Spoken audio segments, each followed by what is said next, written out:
There we Hey, go. now we're live. Now we're good. I don't know where. Yo, Tank Abbey here, and you're checking out the Bro Plata podcast with Tim Danko and Ray Heiklack.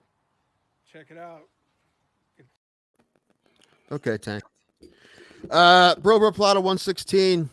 I don't know where Ray is. I know he's awake. I think he was. I don't know. Because I texted before and he's said he was awake. I've heard nothing from the man. Well, whatever. He'll either be here or he won't. I'll text him again. Oh. Well, either way, we're gonna figure out something to talk about today. So there weren't any UFC fights, so we don't have anything to talk about. I didn't realize that last week. We talked about the oncoming fights some last week, but I didn't realize that they weren't happening that week. They're happening this week. The Rob Font, Jose Aldo fights, and I don't want to talk about football. So I would ask why you don't want to talk about football, but I kind of witnessed it a little bit. You know why? I mean, besides that mockery on Saturday, and then what happened on Sunday night, and what's coming out of Berea now. What's coming out of Berea now? Stefanski's getting ridiculed, and there's something going on between the players and the coaches. Yeah, that's been apparent for a while now, but what? That's weird. Yeah, you don't know. I mean, one thing you never know. All you ever see is what's going on on the field, obviously, and you don't know what's going on but behind the scenes there, and that's obviously a big part of everything. And I don't know, like the Browns are now 6-6, and the one thing you do know this, but I think for a lot of times Browns fans kind of forget that, like, because the Browns were so bad for so long because they had bad ownership or the bad front office or bad coaching, and they didn't have the talent on the field. That makes sense. Like we know what, but now we have an owner who's trying to bring in the right people. I like the front office. I like the coach. We have talent. So now we're like, why aren't we winning? And it's just, it just all comes down to preparation and execution again. So that's just not happening. Preparation, execution, and adjustments. I don't think they do a terrible job of that. Yeah. They can't adjust. Like, the defense's game plan was perfect. There's no reason we shouldn't have came up with some sort of points. There's no reason we shouldn't have ran the ball. Anything 4 like that. interceptions, and they lost. Mm-hmm. They scored. They didn't score any points in any of those interceptions, did they? Maybe 1, maybe 3. That's it. But no, yeah, no. Because I didn't think they did. They Ray fell back asleep. He'll wake up eventually. I don't know. The only good thing that came out today is all the Indians players that were up for arbitration today have been offered contracts. So okay, so we should be good with that. Well, yeah. So either they'll take it or they'll go to arbitration. But I forget who's all out. I know Rosario is one. Rosario, shoot, don't get me the line. I just heard all the names and I forgot. Rosario, Bieber. Reyes. I think it was 7 players. It might have been 7, but those are the 3 that are of importance to me. Right, the big ones. Yeah, I know the only person they didn't tender a contract to was Roberto Perez, but it's not impossible that he'll sign again, depending on what the market is for him. If they can get him for like what they had him at, they probably sign him. Although, I mean, we like Austin Hedges, but he's not. Hedges was another one. Okay. The market might go up because you see what Jan Gomes did. He signed with I was reading everything and now I'm forgetting stuff because I took a nap. Jan Gomes had a 2-year deal worth $13 million. For who? With who? He was with the Nationals, right? Let me look it up. So no, tonight's the deadline because after tonight you can't sign anyone to Cubs. Yeah. So we're good for. Oh, he's with the A's. So yeah, after tonight you can't sign anyone until the new CBA comes in, and they don't even know when. They say there may be a strike. So who knows when that's going to happen? This is going to be an interesting year for baseball. The Indians changed their name. Strikes is going on. strikes. Like, yeah. I don't know. Just baseball. The fact that we understand, I mean, we have to be a baseball fan for a while to even understand what arbitration is, because they don't have it in other sports. Right. The contract, the way contracts work in baseball is so wacky. It's if anyone doesn't understand, I guess the thing is you get control of a player for so long, and then they're not a free agent until they've been in the majors for so long. And if they're in the minors for after 6 years, they can become free agents. It's weird. It's a whole weird thing. But before they're free agents, they have this thing called the arbitration period, which they can either sign an extension or the team offers them a contract, usually a 1-year contract at X amount of dollars. And it goes to an independent arbiter, a judge. That sounds like the best job for a judge. That'd be fun. Just watch baseball tape. Right. So if I don't know what Bieber's contract was, but if they offer him the same thing, and Bieber and his agent is like, no, dude, we want $2 million more. It goes to the arbiter, and he would either he doesn't go one. He goes one or the other. He doesn't say in the middle. He says either sides with the Guardians or Bieber, and then that's that. That's the salary for the year. That's how that works.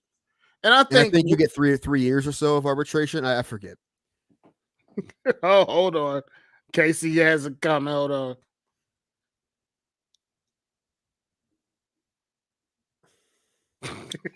What? I don't even know what that means.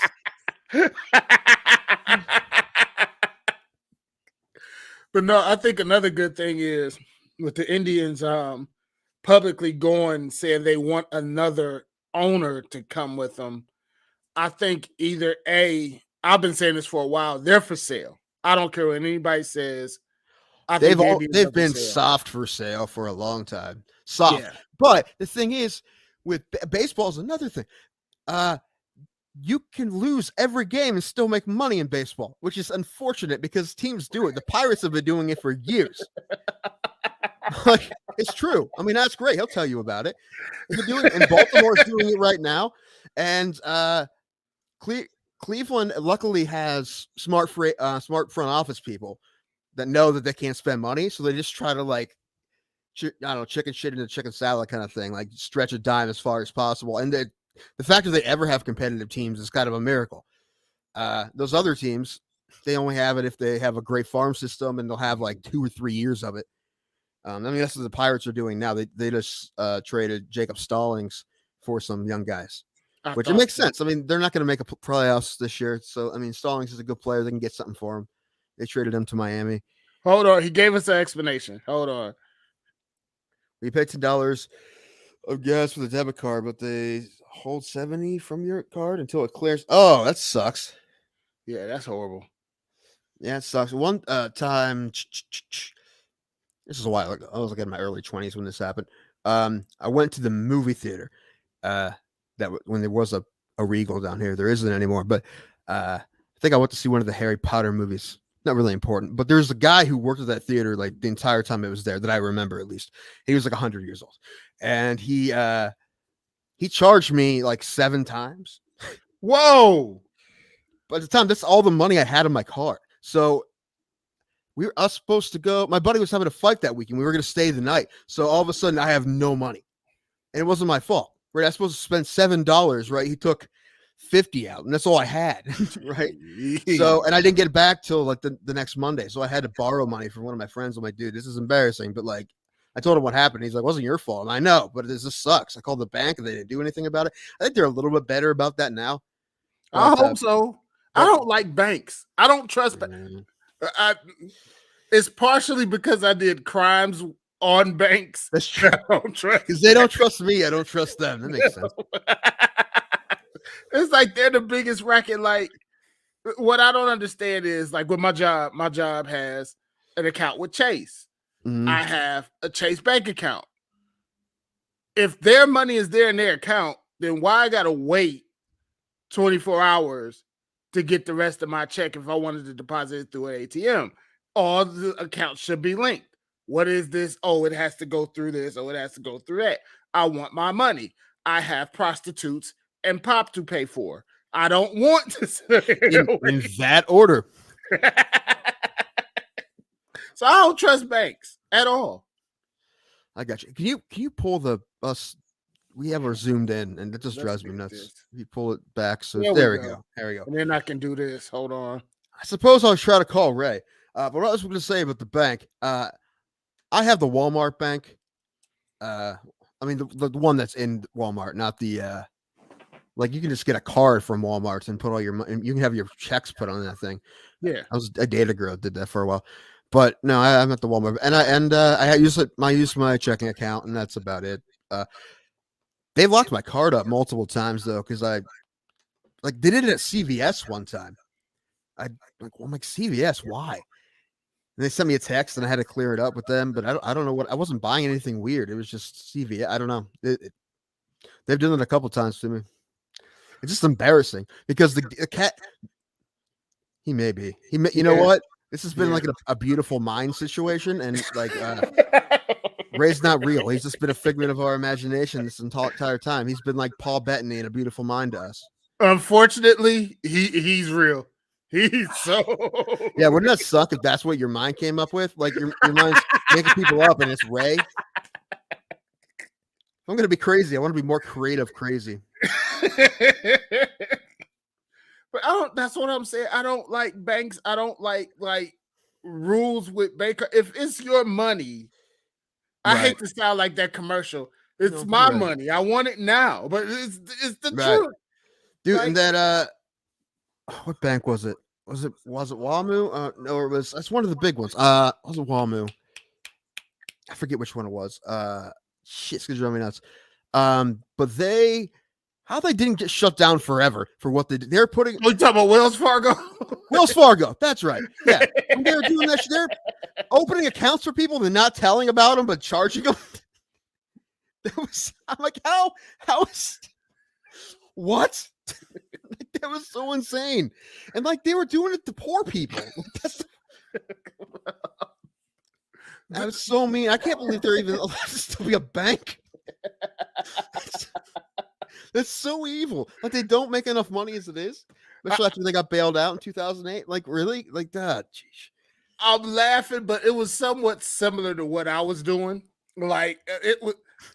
The thing is about when I can openly say this and know I'm not going to get in trouble. The thing about like doing crimes with banks is like. They got telechecks and they put you on it and they scorn you. Oh, you're on telechecks. You can't do anything. But by the time you get through with it, like if I didn't get greedy, I probably would just have had bad credit. But I got greedy, which led to the instance I put myself in. Like I could really see somebody, and I know there's people out there that career crime banks by opening up accounts, somewhat similar to what Wells Fargo does, but like on a different level, because that's all it was. Like you open up a bank account, you charge up as much as you can, let them close it, and then walk away. It was that simple back then. Now, because of me, and I'm ashamed to say that, they changed a whole lot of the rules. The Thomas Pope policy. It used to be in Ohio, you lose your license, they give you a different license number.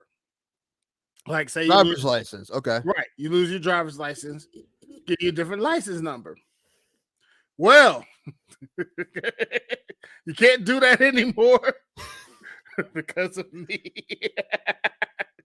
I mean, now I think about it. I mean, I thought in my mind to actually, I don't even think I knew that at the time, but I don't think I ever would have thought to make a scam out of that. But of course you could. Of course you could. No, it's so stupid. I wish I didn't. Because stuff got hard, but I'm not gonna lie and say it wasn't fun. It was fun with some of the stuff I mean, you go to a store, there's an appliance there. I want that refrigerator. It's $700. Let me write a check for it.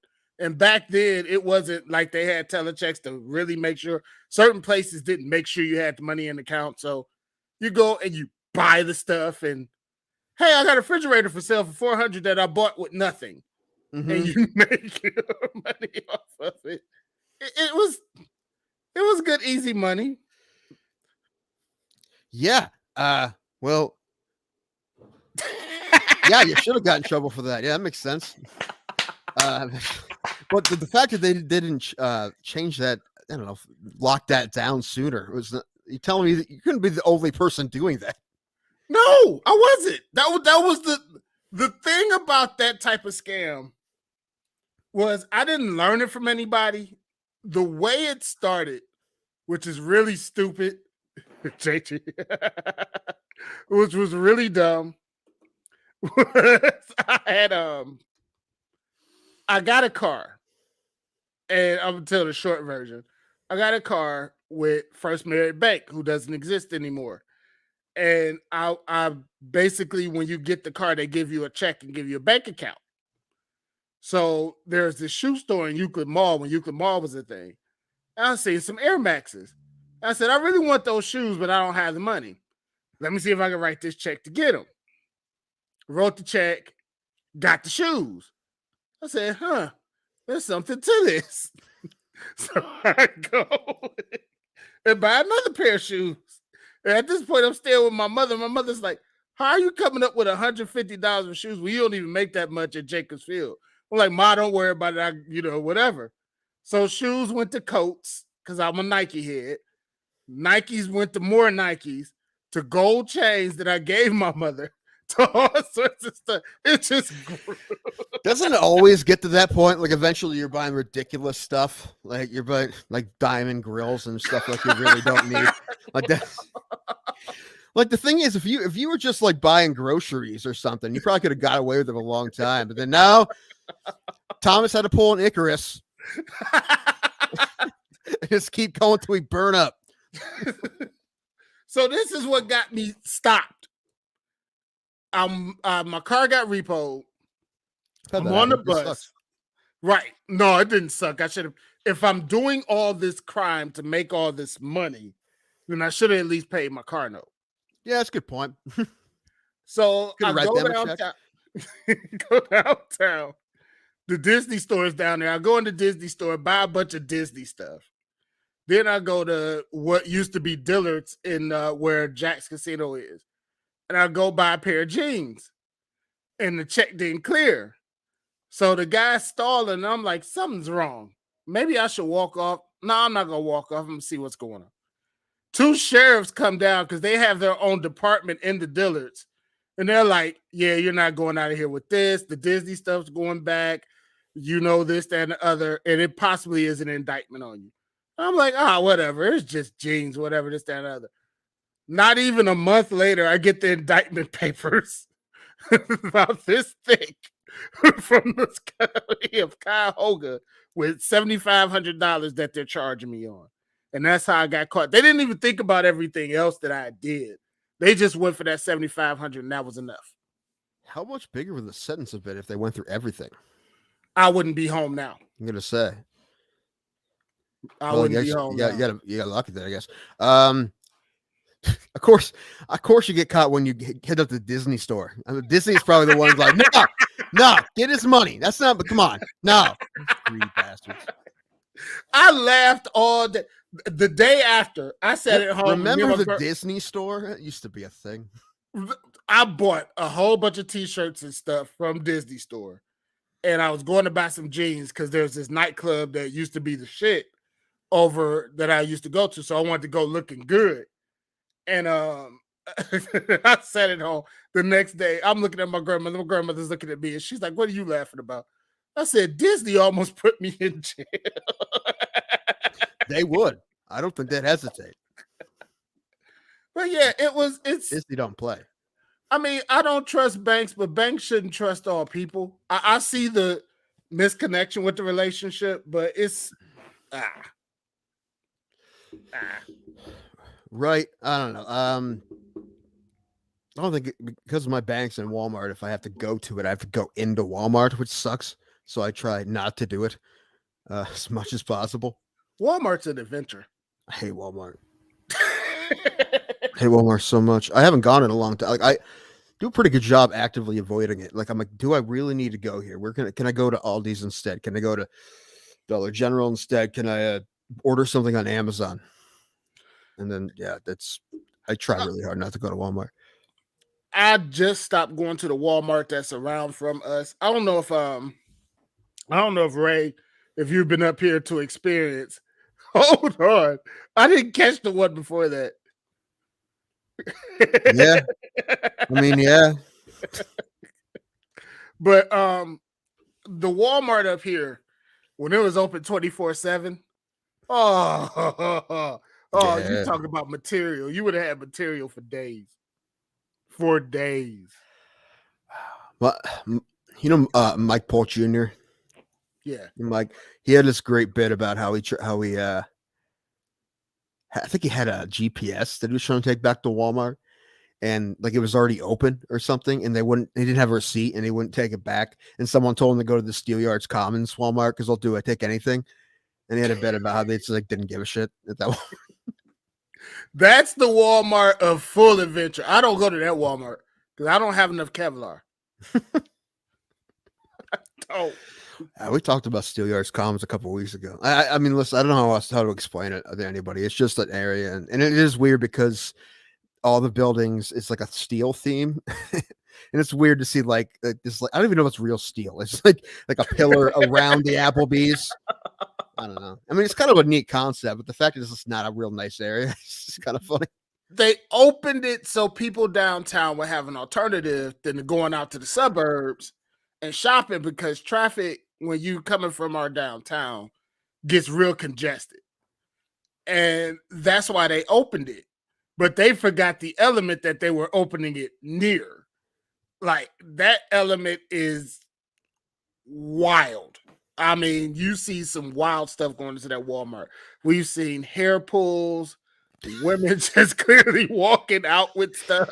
Give me that weed, bitch. Yeah. It's great. So, yeah. Ray said he's coming. He's on his way. I don't know what's going on. I don't know if he's asleep or I don't know. He would usually tell me if he's going to be late, but he did say he just sent me a message that said he's coming, so he'll be here. Okay. Because D-Rest is here, right? I saw D-Rest had some comments. D-Rest, yes. Number one, I should always be writing material, and I don't. My hair is fantastic, and you know that. So come on. It's a sexy man. Don't be talking about a sexy man here. Hair is awesome.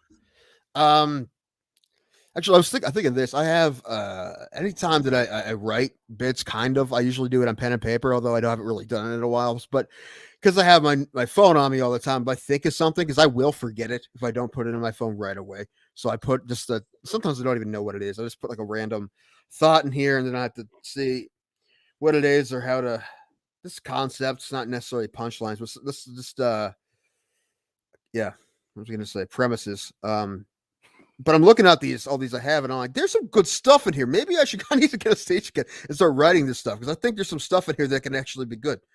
Like there's some stories that I told here, like the story I told about the gun raffle. Like yeah, I want to make that a bit. Yeah, I want that.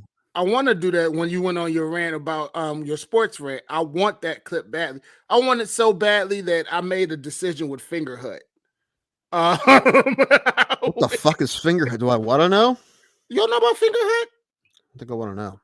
Fingerhut, no, it's nothing bad. Fingerhut is like the cheap people's mobile errands. Like instead of like Fiverr. I don't know what Fiverr is. Fiverr is freelance stuff. This one is like, you go to errands and you rent stuff or whatever on your credit or whatever. I went to Fingerhut because I got approved for a certain amount of credit, and I will have. It's okay. I know it's not at all what I was talking about. Okay. Yeah, I know what you're talking about. Yeah, when you said errands, I understand. Like a Rent-A-Center. Yeah, so I went and got a computer that I'm dedicating straight for only video. So that did you write him a check? No, I'm not writing the check. I'm paying so I could get my credit up so I could get a house. I really want a house. Go. But the one that I'm on now, I think because I have Adobe Audition and a couple of things on. This thing's from 2012. So I think it was really slowing it down. So I went and got another one just for video. That's cool. Yeah. Man, house market's nuts right now. I mean, I don't know what the house sold next to me for, but it was a lot more than my mother's did when she bought it. So I'm hoping my landlord wants me to stay out here in Lake County. I need a better mix from where I'm at. I need a more comfortable mix. So I'm. You don't like your town? I haven't been up there. I don't know what your town's like. That's why I wanted. That's what I wanted to discuss before we got on there. I wanted, when you're feeling better, I want you guys to come up. Well, he's already up here.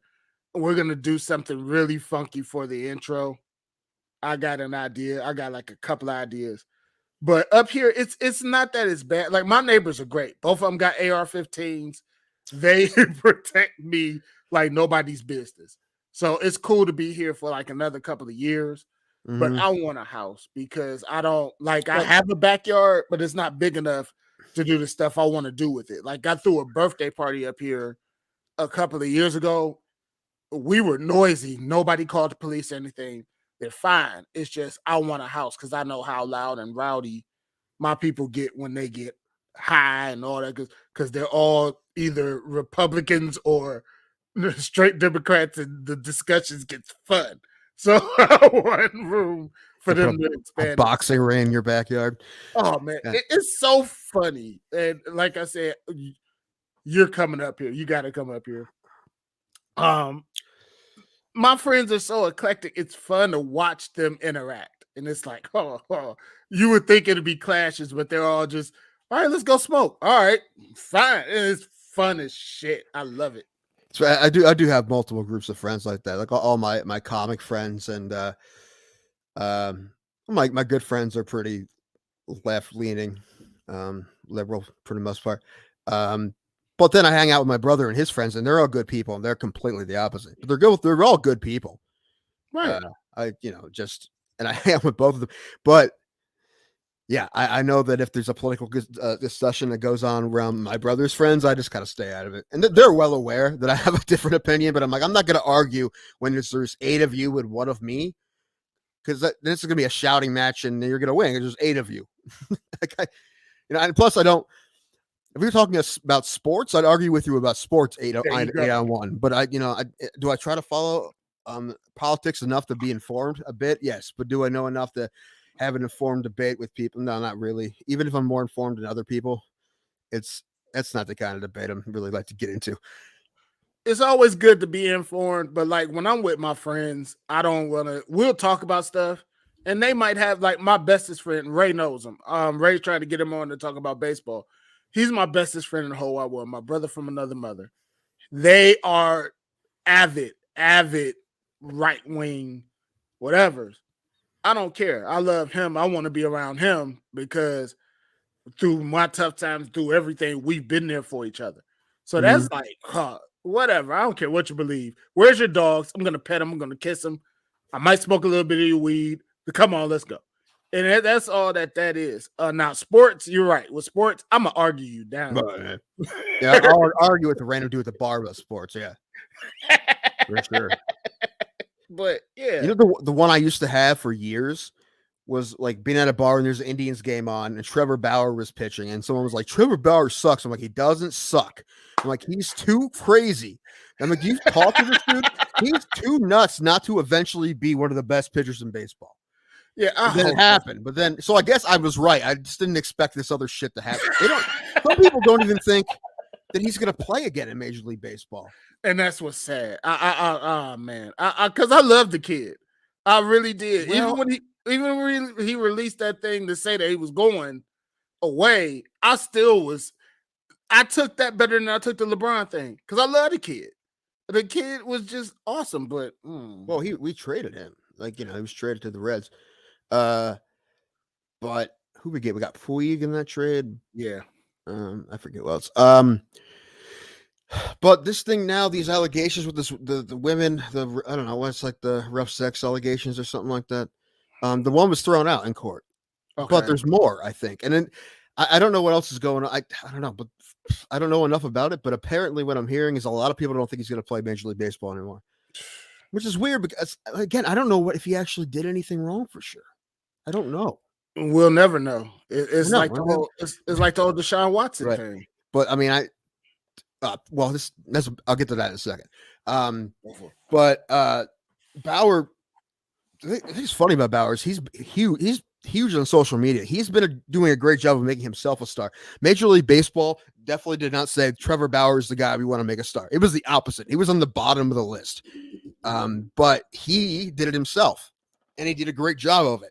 And he has a lot of things he talks about when it comes to baseball. He's right. He's right about a lot of stuff when it comes to baseball. But he's also kind of nuts. And whatever else is going on, but you know what? He's weird for baseball. Like baseball, there's so many eclectic personalities in baseball. There's a lot of, and it's always been like that. And that's one of the reasons I love baseball. It's always been like that. It's for everybody. It's supposed to be, right? But Trevor Bauer was weird for baseball, and that takes a lot. What's that guy's? Who am I thinking of? The guy who played, was it Bob Lee or the guy who used to play for the Red Sox, Spaceman, the left-handed pitcher? Oh yeah. He people loved him. He was a whack, but he was like a fun whack job. Trevor Bauer just got on everyone's nerves. Although he was right about a lot of stuff, and like I said, he's one of the best pitchers in baseball when he's not cheating, or when he is cheating at least. But well, you know what? He was telling people that guys are using stuff on the ball for years, and then he's like, "Fuck it, you're not doing anything. I'm just going to start using it." And when he started using it, is when they started cracking down, which is hilarious because that baseball hates him, which is funny. So I think it's one of the reasons too. Baseball just doesn't want to give him another chance. No, they just don't like it. And it's weird because besides the things that are going on with the women, which besides that, before those things happened, the things he was saying about baseball were usually good ideas. Like we need to be more on the internet more. We need to make the game. He's like, I will never throw at a pitcher I will never throw at a hitter for flipping a bat on me or staring me down. He's like, that makes the game fun, right? All those things. He's right, but they just don't want to hear it from Trevor Bauer. If it was Mike Trout, they'd be implementing the things he's saying, but he's not that kind of guy. And I don't understand Mike Trout has been made out to be baseball's next big thing for years now. Well, he just is. I mean, when he's not hurt, he's the best player in baseball. Yeah, but he's hurt a lot. He's hurt a lot, and he doesn't have a big personality. There you go. But that's not his fault. Baseball wants him to, but he just doesn't. That's one thing that baseball has a problem with. Like, they don't know how to market their stars, right? And we talked about black kids in baseball. It's another reason they don't know how to market their stars. That's another reason. Like if we had a Ken Griffey Jr., maybe those numbers would go up with black kids playing baseball. There was guys like that again, right? Tim Anderson, I think, is the closest thing. Anderson, Cedric Mullins. Yeah. Oh, I love him. Key Brian Hayes in Pittsburgh. He's a good young guy. Like, yeah, they exist. You just need to market the right guys. Hi, Ray. Hi. Hi. Is your mic on? It should be. Okay. Can you hear me? Yeah, but I mean, you sound a little echoey. Is it your mic on and not your computer mic? That may just be I'll be so big. I'll be so. Maybe it's not. Maybe I'm just thinking, but I'm just trying to double check. I'm just double checking. Yeah, he's here. That's right. Anyway, God damn it. Was that right? You were. What I was saying. Oh, Deshaun Watson. This is the thing about Deshaun Watson. How many women were there? You know how big of a conspiracy that would have to be the most.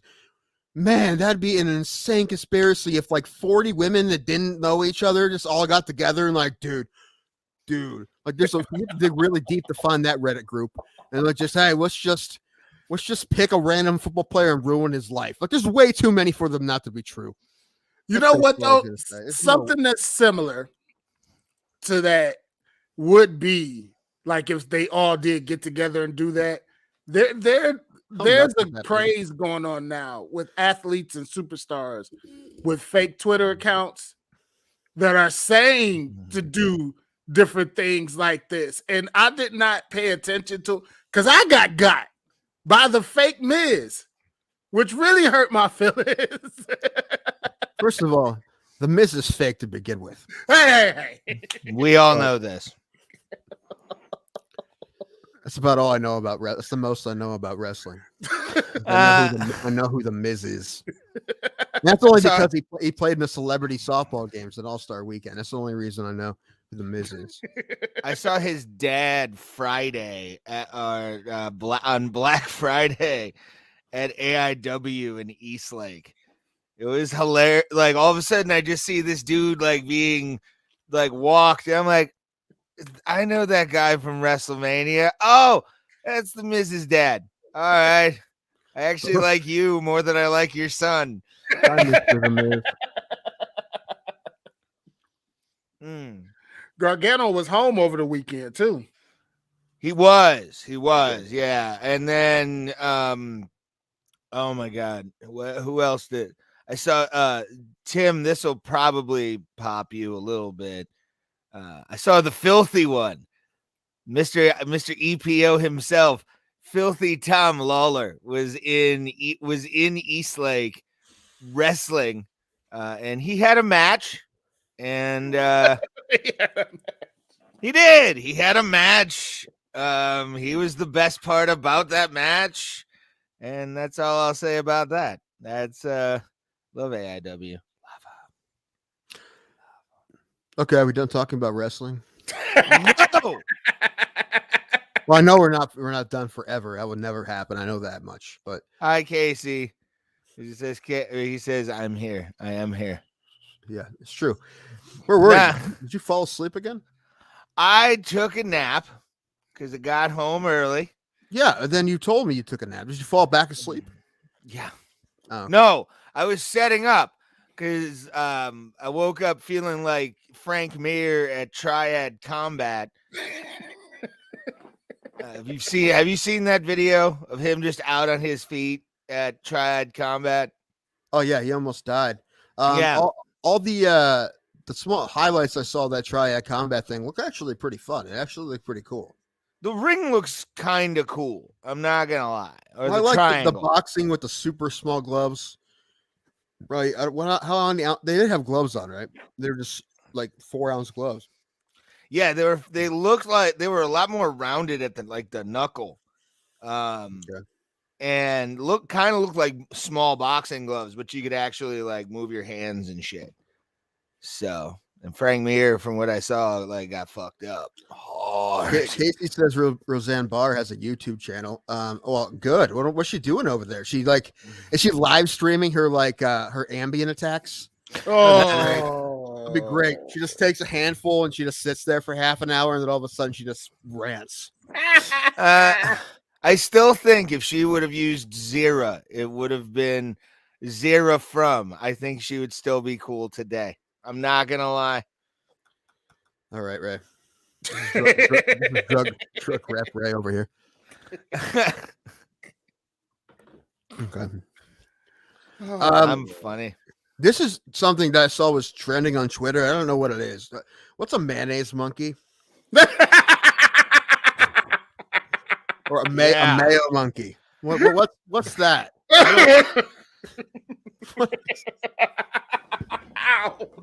Because I don't think I like it. I don't know if I'm allowed to not like it, but it doesn't sound very nice. I mean, because I'm aware that other people had a lot worse things said about them in history, but oh God! And I think haven't we talked about mayonnaise that before? I don't remember. I'm pretty sure we have, but yeah, it's not good. No, it's not good. I think the Island Boys fall up under that, but I'm not gonna say anything. Oh, did my heart proud, my holiday great to see them get booed. It was to hear the boos at that nightclub was so nice. Like, okay, classy people still exist. Good. You see that they both got like those check protection loans. Like they both got like $30,000 and check. Like these are two guys that are after Thomas's heart here. That's the scam that they got paycheck protection. We're talking earlier about Thomas's scams, right? You were here, but I'll watch later. But yeah, apparently they did that to get a house. That was even before the Island Boy video. I guess they released a little bit. That's before that. But yeah, there's a video of them getting booed. But like, listen, if no mumble rapper would sound good a cappella with no auto tune. Like no one sounds good like that. None of them would sound good like that. Number one, I don't think any mumble rapper sounds good, period. But like, you did that and just what are you doing? This is weird. But anyway, yeah, they got booed, and it was funny. but they're making their ducats, man. And except for I give them credit for that. I'm like, good for them, cashing in on it. Good for them. Until I heard about the paycheck loan thing, I hope they get that back. That's ridiculous. I mean, it's hilarious, but it's also it's not right, obviously. But no, they can't be Mayo monkeys because I feel like I can't even say it. It sounds weird because they're Cuban. Their parents are Cuban. They're born in America, but they're actually Cuban. This is the first time I'm ever gonna like pray that somebody gets deported. Like like This they should be could a have. thing though, where I just take someone's citizenship away because they suck. Like, fuck you, Yeah, dude. like No, you no. do not bring anything to American society. You If that was sound true, we would have been deported years ago. no, Alex.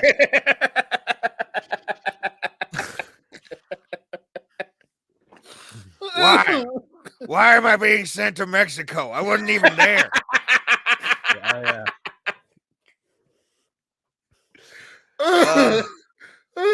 Somebody give me my water filter. I need it. You don't have any rights when they deport you. You're just gone. I'm aware. Just black bagged. Oh, You know they make like kids represent themselves in immigration court. yeah. That's fucked up. It is. It's like literally 4-year-olds.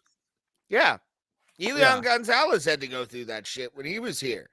Like he had to go It through happens that every day. immigration court, stand on his own, do all that. Yeah. That's always been a thing. Is it right? No, but hey, you gotta stay and leave, and you're Right. going into the system, kid. Am I wrong? Because I want to see the videos of what happened in the court as they defended themselves. I was about to say there's I think she's an immigration lawyer, and they interviewed kids those questions like outside of a court just to make a point, and she'd ask the questions like, what is the country or origin you want to be deported to, and the kid's like, pizza. Yeah. So, That ain't funny. yeah, no, it really isn't, because it's actually happening. Yeah, as we speak. Yeah. Poor immigrant children. Oh, how they're brought over by coyotes. What? That's okay. Yeah, you guys want to be coyotes? It's some kind of like a lucrative deal. Man, that would turn into almost like a We Are the Millers situation that I'm not going to get into. I watched that last night, actually. It was What on. did you? Yeah, it was on. So I'm like, okay. It's one of my favorite ending scenes to a comedy ever. Is like when they're getting checked out, but like almost gonna get the van searched. A bunch of like illegals just come out of the back and start running towards the border. It's like, holy shit, that like the luck that you have to have for somebody to stuff an entire family into your wheel well is the best. I think it needs to happen to everyone at least once. When Ari Shaffir was making that amazing racist thing he made, they're doing some joke at the border, and like someone actually ran across while he was there. Yeah, they were filming it. That would be the best. Like people talk about worst heckles in comedy, and to me, I think one of the best heckles that God can give you is an illegal immigrant running in front of you trying to get to a place that's better than where they came. I think he's telling you keep your dreams alive and you have hope, sir. Have hope. Sorry, I was reading John's. Like, I don't know if you realize this about me, but I can't read and listen at the same time. Oh, really? Probably not. No, not pay attention. Dude, I have ADD. No, if I'm reading, I'm paying attention to what I'm reading. If I mean, I know you're talking, but then after, I don't know what you said. Oh, what I said was, I think that, are we talking about, did you not catch the whole thing? I caught it all. Let's move on. Okay. No, John, you know what? I might be in the same boat. And that's the one thing I didn't tell my doctor today. I kind of forgot. And there's just so much other shit to talk about. But All right, we're not talking about that because it's gonna make No, me sad. we're gonna keep you up. We're gonna keep you up. Are you okay? I don't know. Okay. That's the thing. I have no fucking idea. Again, I think it's an enlarged prostate. You've had a lot of the like things that I've heard people who have had that had. I don't think so. Mm. If it is, it's not the only thing. Hi, Hey, Bonnie. John. That's better. Yeah. Now you know what that should be our wonderful is my dick hurts. Just everyone comes in and says, "Hey, my dick hurts," and then just move on. It would show unity. I'm for Yeah, I it. think so. Yeah. We'll make And T-shirts. I usually do it raw, so my dick kind of always hurts afterwards. So I don't do that. I would ask, like, how do you not have children? But then I think your sperm just know better. Probably. Like, no, we don't want. No, we're not. No, we're done. They're as lazy as I really am. Like, Yeah, right. just they're sitting there going, "Do we really have to come out? It's gonna be cold when we get there." This Like, is far enough. yeah. Wow. I'm staying mid shaft. Okay. There's a wonderful arts district at mid shaft, and I'm just gonna, chill here for a while. Oh, there used to be before gentrification.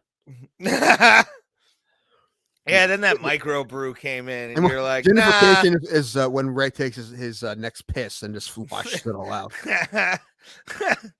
No, well, that's when luckily property value goes down, and then I'm perfectly okay with that since I can sell off for a lot. Yeah, luckily tissues can't reproduce. Apparently, robots can now, which I saw that.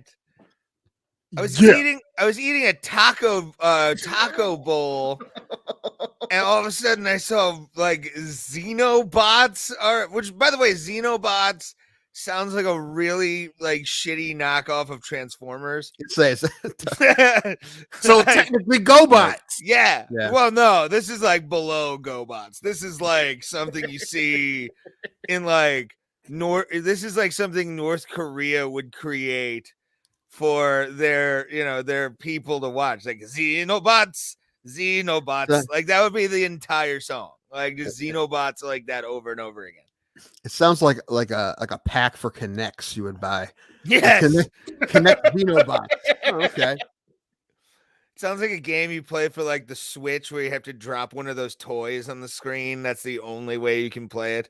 It's like drop your Xenobot in the circle and watch the fun begin. Oh my god. Maybe. Either way, that's not terrifying at all. Dude, what the fuck? Like, we need to stop some science. Like, I'm okay with the advancement, but like when I saw the actual like cluster of cells in the article that I saw, which was a CNN article, so like the science part is 100% true. Accurate, and nobody lies. Nobody helps out their brother to cover up stuff at all. And when I read the article, I was mesmerized because they use like frog DNA to do this, which is weird.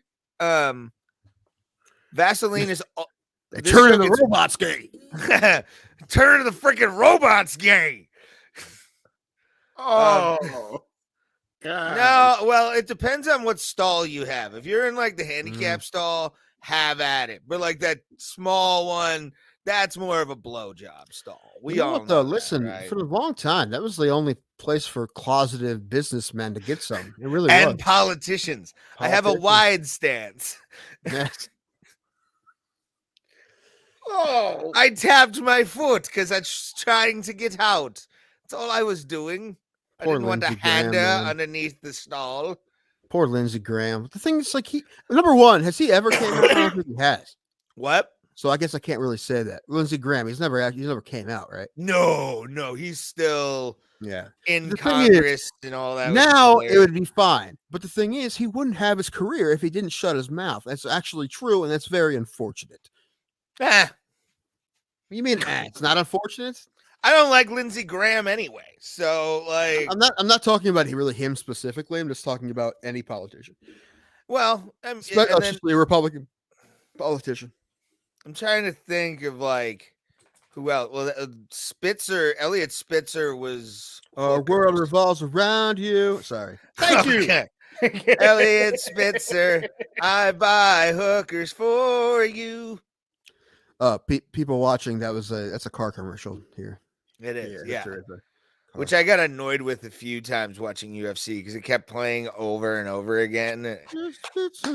Oh, same thing with like Serpentini. I'm done with that guy too. Like, see, that's y'all youngins. Y'all didn't have when y'all weren't alive for the big Q, quality home furniture. You didn't grow up with that, so I feel no sympathy for you. Or the Norton's furniture guy. Anyone listening, if you don't know Norton, actually, Thomas, pull up a Norton's furniture because I feel like these guys listening. Didn't need they do to know a Taco Bell ad for the Super Bowl one year?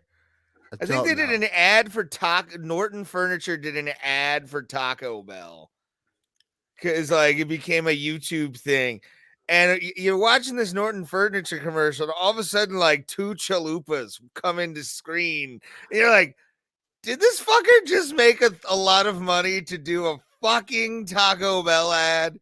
God damn it. Somebody in advertising at Taco Bell is from Cleveland. Probably. I don't know who told our buddy Sean Lynch about it, but I remember him coming one time and he's like, well, how did you never tell me about the Norton Furniture guy? I'm like, somebody told him. And he's like, that's the best thing I ever saw. I'm like, yeah, it's something. He's Norton Furniture. I pass that place every once in a while for work because I'm like I work downtown sometimes, and I always see the Norton Furniture thing, and I'm like, legend in this town. Apparently, Patton Oswalt knew who he was. Bill Squire was talking about him. Okay, here's all right. Norton's ad. Yep. I'm gonna sell you guys some furniture. Oh god. People that have credit problems. Norton Furniture is here for you. Now, seriously, if you can't get credit in my store, you can't get credit anywhere. My name is Mark. You can count on it. Hey, gang! Whoa! Oh, God.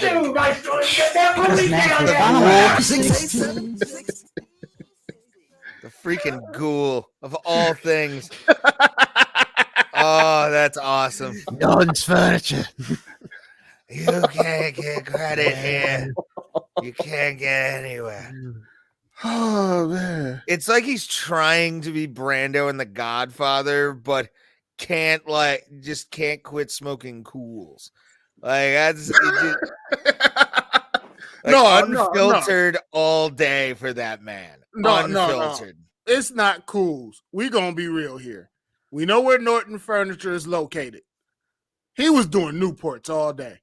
I was gonna go Pall Mall, but he was doing Newport. Newport.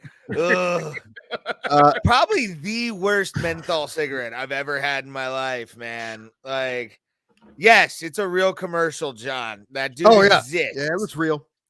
Yeah.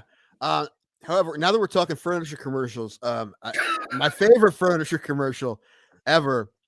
I think it happened when I was living in Texas. You look it up. It's the Red House furniture commercial. You ever see that one? Not Red House, but I was going to say Mattress Mac is always somebody you need to know. I'll save you money. And he makes that dude makes bets on sports like I wish I could. He dropped, I think it was like $4 million on the Astros in I think 2017. If it wasn't 4, it was definitely a couple mil. And just knowing they would win. And that guy, everybody in Houston knows who Mattress Mac is. So that guy. Get legal sports gambling in Ohio. I'll be shaving points off Horizon League basketball games. You'll have somebody sticking them like what was the dude's name in Pulp Fiction? The black dude. Samuel L. Jackson? No, the big black guy. Green Mile. Michael Clark Duncan. Yeah, Michael Clark Duncan, and you feel that I can't remember the dude's name fucking with you. This is Tim Danko fucking with you, and it's some like high school kid he has a bet on. Michael Clark Duncan wasn't in Pulp Fiction. Ving Rhames was in Pulp Fiction. Ving Rhames, that's it. Okay. Did you find it, Thomas? If not, I'll find it and send it to you. I'm looking them up now because the thing I looked up, I didn't think that was appropriate. I think that's the point, actually. No, it wouldn't have been. It was. Yeah, I found it. I'll send it to you. Was it What's Behind the Green Door? I got some. Hold on. I got a couple. I just sent you the one I'm talking about. Let's see. Okay, Facebook. I'll grab that one. That was the one I was looking at. That I think. Okay, let's go. That was the one you weren't gonna use, huh? That's the one you weren't gonna play. Yeah, that's the one I wasn't gonna play because I didn't know. But let's go. Let's do it. Yeah, I'm pretty sure that's the one I wanted. Yeah, this is it. Yeah, that's it. Oh god, this is amazing. This is the best furniture commercial I've ever seen. Oh no! Here we go. I don't know. It may be right up there with Norton. Norton's pretty legendary. Yeah, Norton has some like ledge commercials, but I don't know about what you're about to show me. If even Thomas thinks it's inappropriate, I can't wait to watch it. No, I wasn't sure, but now that he said it, then I'm rolling with it. I'm good. All right, I like it. Hold on. Oh man, then we'll. Oh, this looks good. Hold on. Oh wow, is that Abdullah the Butcher? I'll just get along at the Red House Furniture. We can. At the Red House. I'm Richard, aka Big Head. I work at the Red House and I'm black. At the Red I like pumping iron, pumping furniture into people's homes. I'm Johnny, aka T-Engage. I work at the Red House and I'm white. I like fast fishing and extending credit to all people. At the Red House. I'm black and I love the Red House. I'm white and I love the Red House. I'm a black woman and I love the Red House. I am white and the Red House is for me. At the Red House.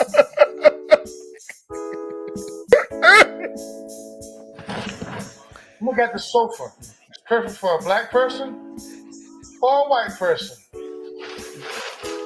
This mattress is perfect for a white person or a black person. At the Red House, where black people and white people buy furniture.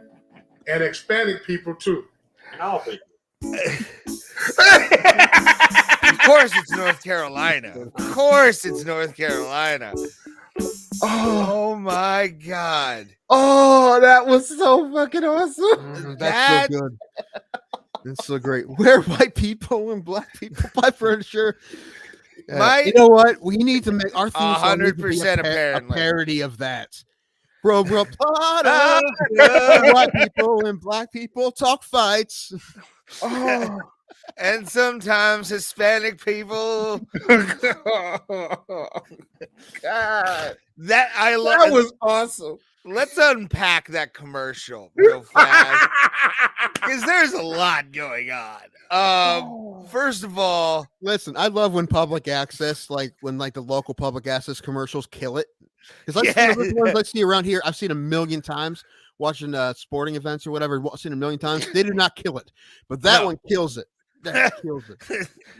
John, I agree. It was wonderful. That was something like one of my favorite parts is the black woman just had to be in front. Somebody had to block that shot and say, you know what this needs? A picture of giraffes. Somebody needed to somebody was like, hey, you want those dogs playing poker? Huh? No, this bitch gets giraffes because she's a special person. She doesn't get any old photo. She doesn't get, a cat holding onto a limb saying, hang on, baby. No, she gets weirdly drawn giraffes and says, I am a black woman who loves the Red House. That's what she gets. Oh. Like us parodying that for a theme song, like 8 people would get it in the world, but those 8 people would think it's amazing. Yes. Yeah.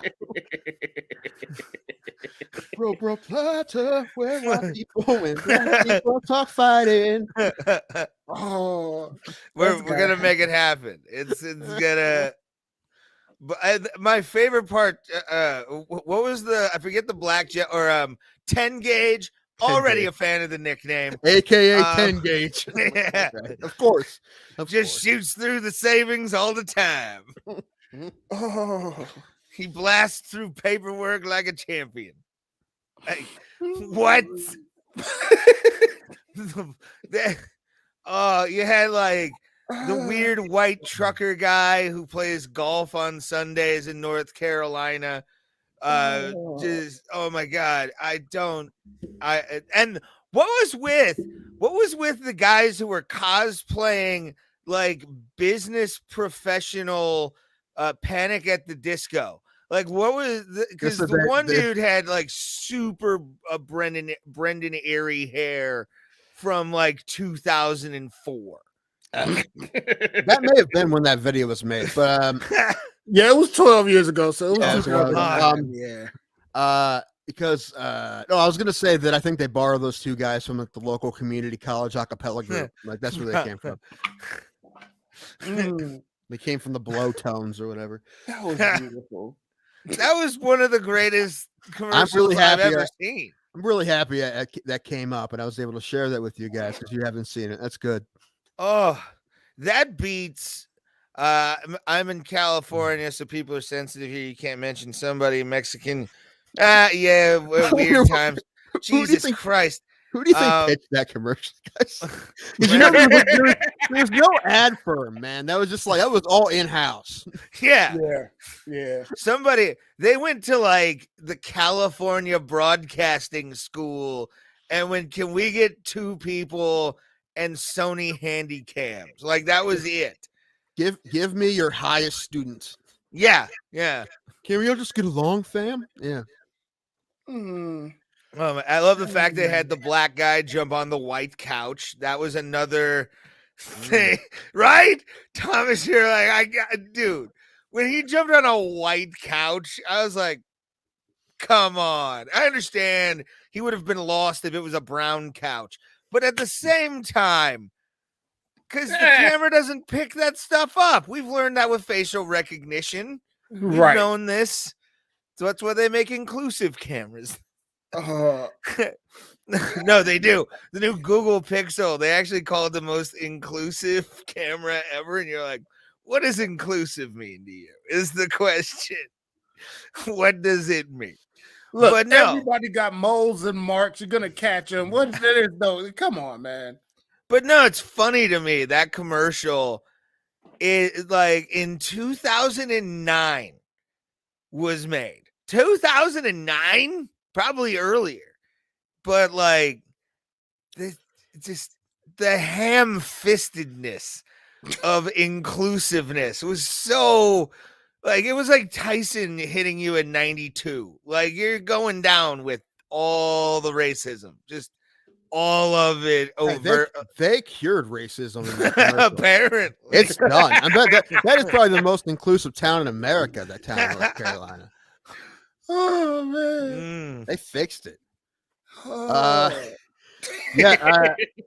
I thought originally it was from Texas because that's when I heard about it, but apparently it was like it was on a news story when I was in Texas. I saw it on news, and so I don't remember that. Oh, that's when I don't know, but ever since every once in a while I'll be reminded of it, and I'll tell people about it. I didn't tell you. That's good, but I'm happy we got to it today because it's great. Dude, that was hilarious. Yeah. Like so much of that was and time went into planning that commercial.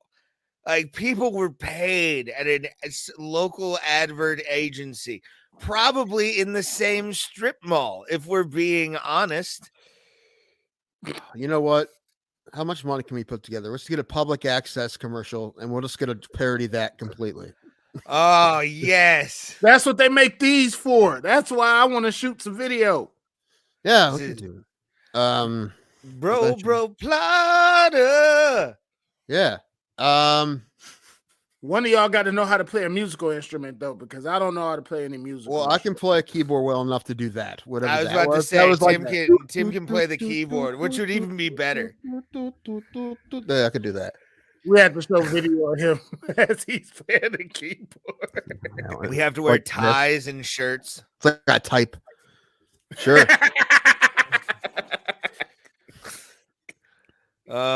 Oh, that's just, and that should be the logo too. We should just copy that logo. Actually, what I said Ray the other day is I wanted to make a parody logo of the Burger King logo. Yeah, that would be awesome. Oh my God, I'm moving to Michigan where it's much safer. Is it though? Have you been to Detroit? Even Westland's a little sketchy. Depends which part of Michigan you're going to. I tell you to come here, John, but no, we don't want no outsiders from Ohio, California. All right. What the hell? No. we need more flavor in Ohio. That's the problem. You know what was funny when I lived in Colorado? I think, John, you think you like Southern Ohio. What you gonna move to Chillicothe? Yeah. Oh God, no. Yeah, that's Marietta. Oh God. Zanesville. No. Zanesville's okay. Zanesville's okay. Zanesville's a little bombed out. Like it looks like it looks like exactly what it was, an old coal town that like just died kinda when the factories left, you know. They have a cool high school football stadium. It's like built into a hill. Mm-hmm. It's pretty neat. Yeah, I've seen that.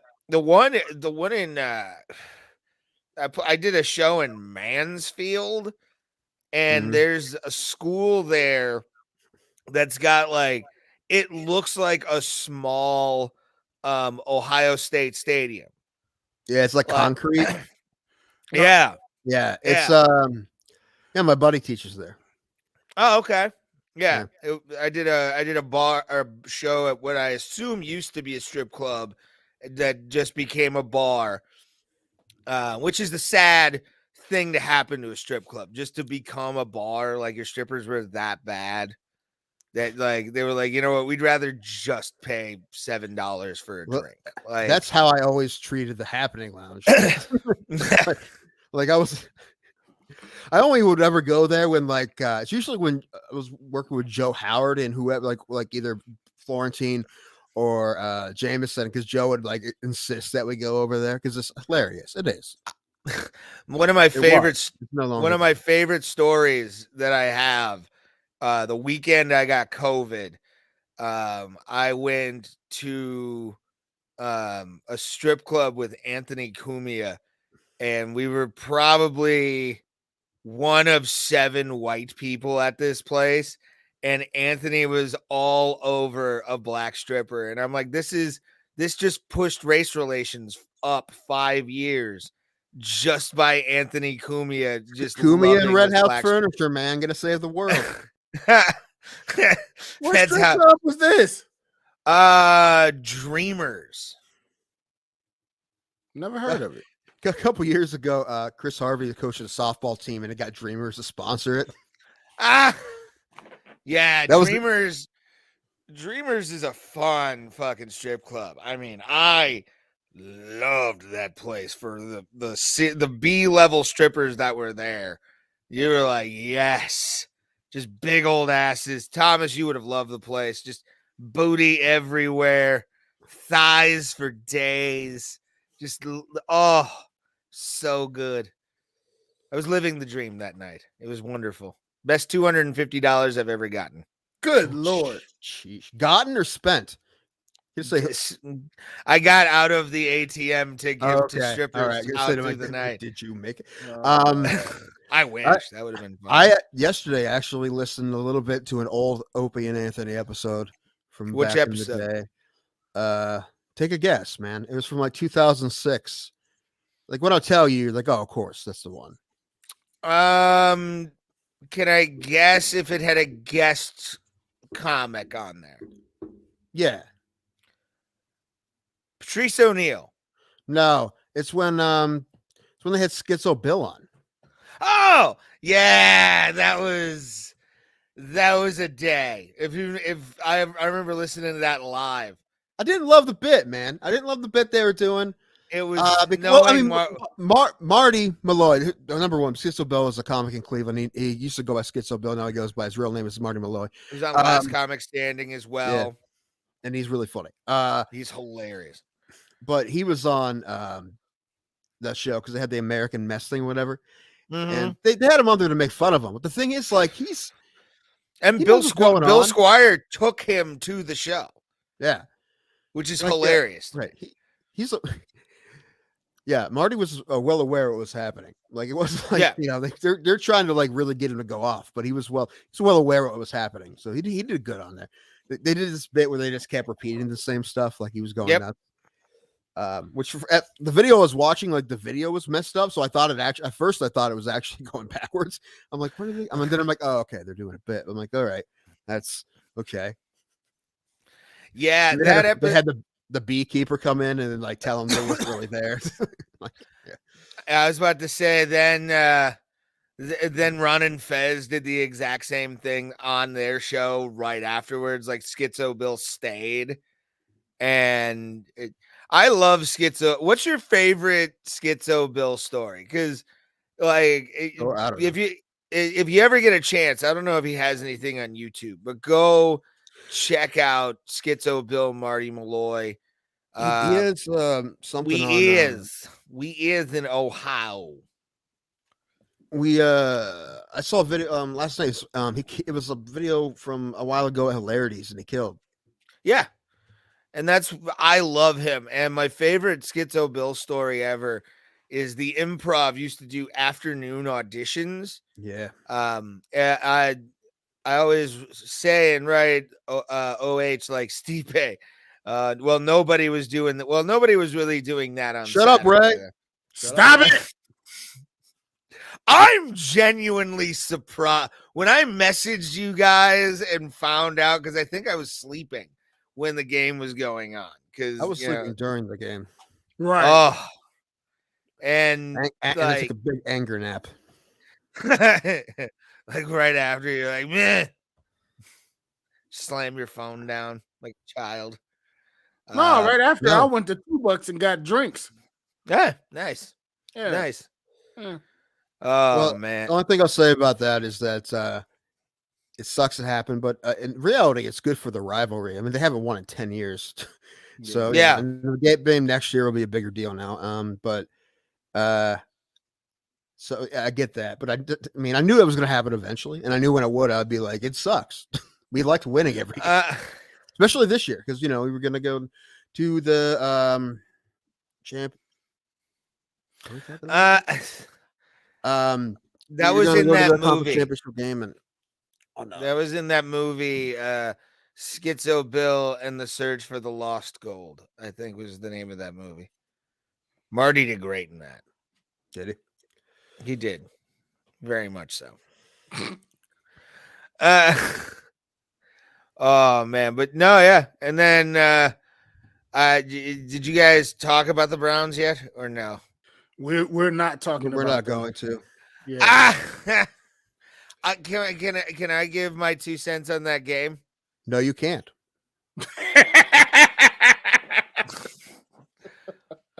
I've never seen so like right.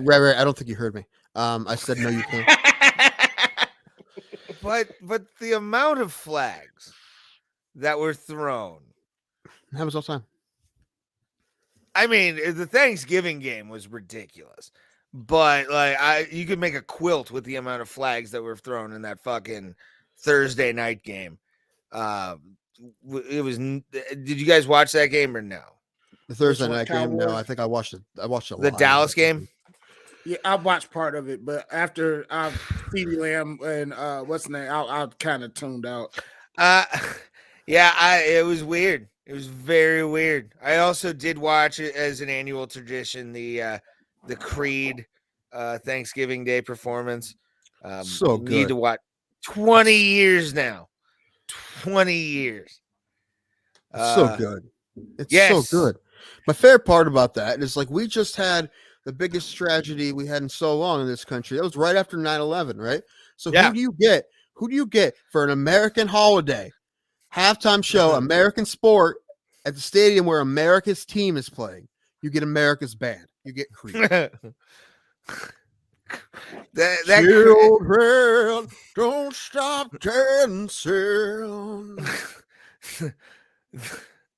The fucking guy, the guys on the whatever they call it, the air dancers from Cirque du Soleil, just like holding their wings out.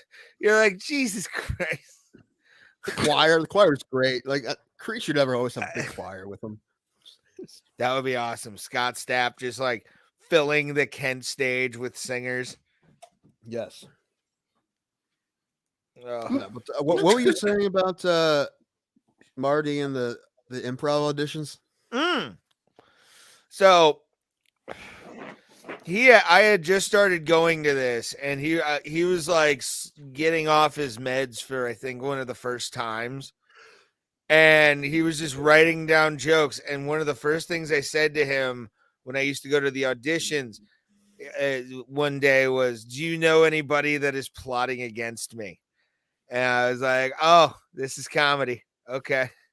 And I've loved Marty ever since. Like that dude is one of my favorite people in the world, and I will defend that man to the death because he is just anytime I see him on a show I'm on, I get excited because I know at least I'm gonna have some fun with it. So yeah, and he he's got his brain injury. It was an accident, right? Like when he was like 20, he got hit by a car or something like that. Yeah, he got hit by a car, and that was nice, Creed, bro. Goddamn right. Tell you what, I need to start a tribute band. My Sacrifice, a tribute to Creed. My sacrifice. Yeah.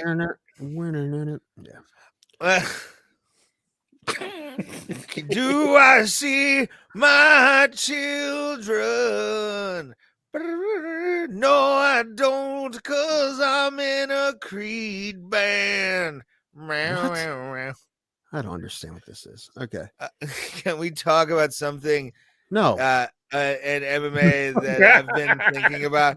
Well, yeah. If you ask me us as a question, John. Yeah, ask us a question and we'll answer it, sir. I mean, that's what we need. We need. That's what live chat is all about. I thought that's what we got Thomas for, but apparently not. I don't. Oh, what are you doing? Why are you scaring him off? Yeah, yeah. What are you nuts, man. Guys, I've been sober for 2 whole weeks now. Oh no! Oh, I know it's you guys. Most of people will be like, "Oh, good for you," but you guys knowing me, you're like, "Oh, that sucks." Well, because we know what your pain is when you don't drink. I've done it before. It was hard the first time. I could probably pull it off. I'm going to the GI tomorrow. Yes, hopefully that goes well, my friend. I just want you to be okay. So do I I. want you like shitting in a diaper at 35. Which I think actually would be okay for you. Compared to other stuff. That's, Oh man. Well, you don't have to bust my balls, hurt my feelings. Well, that's what we do to our friends, John. We fuck with them because we love. You guys are OGs. Yes. Well, I don't plan I don't want it to keep being a thing. You're like the guy that got court-ordered rehab. You're like, I'll be back. It's okay. Yeah. You're like if Norm went to rehab. I mean, I'll see you in 2 weeks. I already have the wheel ready. We're spinning for Tequila Quences next week. Yeah. Uh-oh. D-Rest. Oh, hey, buddy. None of those things. Do need to write stuff. I didn't talk about it earlier. But dude, I'm not going to cut my hair unless I have to. So I don't. My hair's fantastic. It is. It's quite lovely. Right. And then I wear the beard in the family. So I have this is beard-ish. It's more of like a goatee. It doesn't even have. As I got a neck beard. That's good stuff. I one of my favorite Mary Santora jokes, and I don't know if she does it anymore. I wish she would. She talks about like fat guys with like beard or neck beards, and it's like you just have your neck beard to hide your chins. Mm-hmm. I love it. So much fun. I love it. I miss that Mary kind of. The Angry Mayor was one of the best mayors. But now I like White Trash Mayor. John, Ray, and I have seen Squid Game. I don't know about Thomas. No, I haven't watched it yet. It's so good, and I can't wait for season 3 or 2. Yep. Jesus. Yeah, one of those things. Yeah, we need to get. I think Tim needs to get high for an episode. I tried that one time. It didn't work. Oh yeah, but that was a vape pen. Like vape pens. No, that was the one I did at my grandparents' house. I took my grandfather's tablets, but it took like 3 hours to kick in. I took it right when the show started. I figured it would kick in by the time. No, you have to halfway through. With edibles. You have to take it. With edibles, you have to at least give yourself an hour for it to kick in. Well, yeah, that's what I assumed what would happen, but it's not like an edible; it's a tablet, and it took forever. It took like 3 hours. I thought it was just a dud. I'm like, okay, that doesn't work. After an hour and a half, and it still wasn't. I'm like, yeah, it took like 3 hours. Yeah, I think I remember that because of the coating. I think on the capsule. I'm assuming. My neighbor made some cookies. I was instantly high. Yeah, baby. There's nothing like getting a good edible. Nothing like it. If you can find something where all of a sudden your eyes are closed within a half an hour, you're like, yes, I am here. And it's that nice high. It comes from your toes and like moves up. Oh, it's so good. I remember watching All Out or All In, the original AEW pay-per-view. And I took like 3 like honey wafers and like 2 gummies, and I smoked a bowl. I didn't move from the recliner I was sitting in for 3 hours. Like I was frozen with high. Just so good, man. Yeah, but also, John, you have to realize you're coming from California, and Ohio is just medical, which is bullshit. Bullshit. Not that hard to get, but it's expensive. Like it's expensive to get your card. So yeah. That might be changing soon. I see a whole lot of legislation that's going to change that soon. Yeah, I mean, well, everywhere. So it probably so. Yes, it was definitely a typical. Well, this was an extraordinary evening because I've never been that high. My eyes were like barely open. I could only see MJF just a little bit. And I was like, I want to see more. I want to see more of this man. Do we really want to see more of MJF? Abso-fucking-lutely. I don't know about that. He is the greatest bad guy in professional wrestling today. Would you say MJF, Michael J. Fox? No. That's honestly who I think you were talking about till you said wrestling. Maxwell Jacob Friedman, and he's way less shaky than Michael J. Fox. You know what? Fuck you. That means a saint. Fuck you. Joan Rivers had the greatest Michael J. Fox joke ever, which was she did a joke where she goes, I'll show you what Michael J. Fox looks like during an earthquake, and she walked a straight line. Like and I think she did a little skip too. I love Joan Rivers. She was the man of women. She was just didn't give a fuck, and I loved her for it. You know, another one of my favorite comics is coming to Cleveland this weekend, and I can't go because I feel like garbage. Joe List? No, Nate Bargatze. Oh, okay. Yeah. He's very funny. Yeah, he's very funny guy. The Agora. He's doing like 4 shows at the Agora. Yeah, I can't go to that. There's a lot of comedy shows coming to the Field House too, which I've noticed. Yeah, Yeah, they're doing. I think Segura is in a couple weeks. Which Segura, I can actually say I was at his first headlining weekend in Cleveland at the Improv. Oh, so the best part. Did you hear Michael J. Fox got that new job? What was the job? I don't want to know where. Okay, Paint mixer at Home Depot. Look where this is gonna go. Nice. Womp womp womp. Oh, that gets like anytime anybody hears a bad dad joke, the Nationwide song should just play. You know, like dun dun dun dun dun dun dun. That joke was very shit. It was very shit. Kevin Lee got released. Did he? Yeah. That's a sad thing, but I think he'll lost like 4 out of 5 or some shit. That's what I'm saying. It's a sad thing. He did have a slow. He did have a slow 2020, even into like 2021. He really wasn't doing that well. So he'll land on his feet. He'll probably go to like Triad Combat or some Bellator, maybe. Yeah. The first thing you think is he's a good wrestler, so his strength would be MMA. However, those guys are paying people so much money. Bare Knuckle and whatever, Triad. That's those wrestlers are going over there because they're making more money. Yeah. So he may do that because he's just making more money.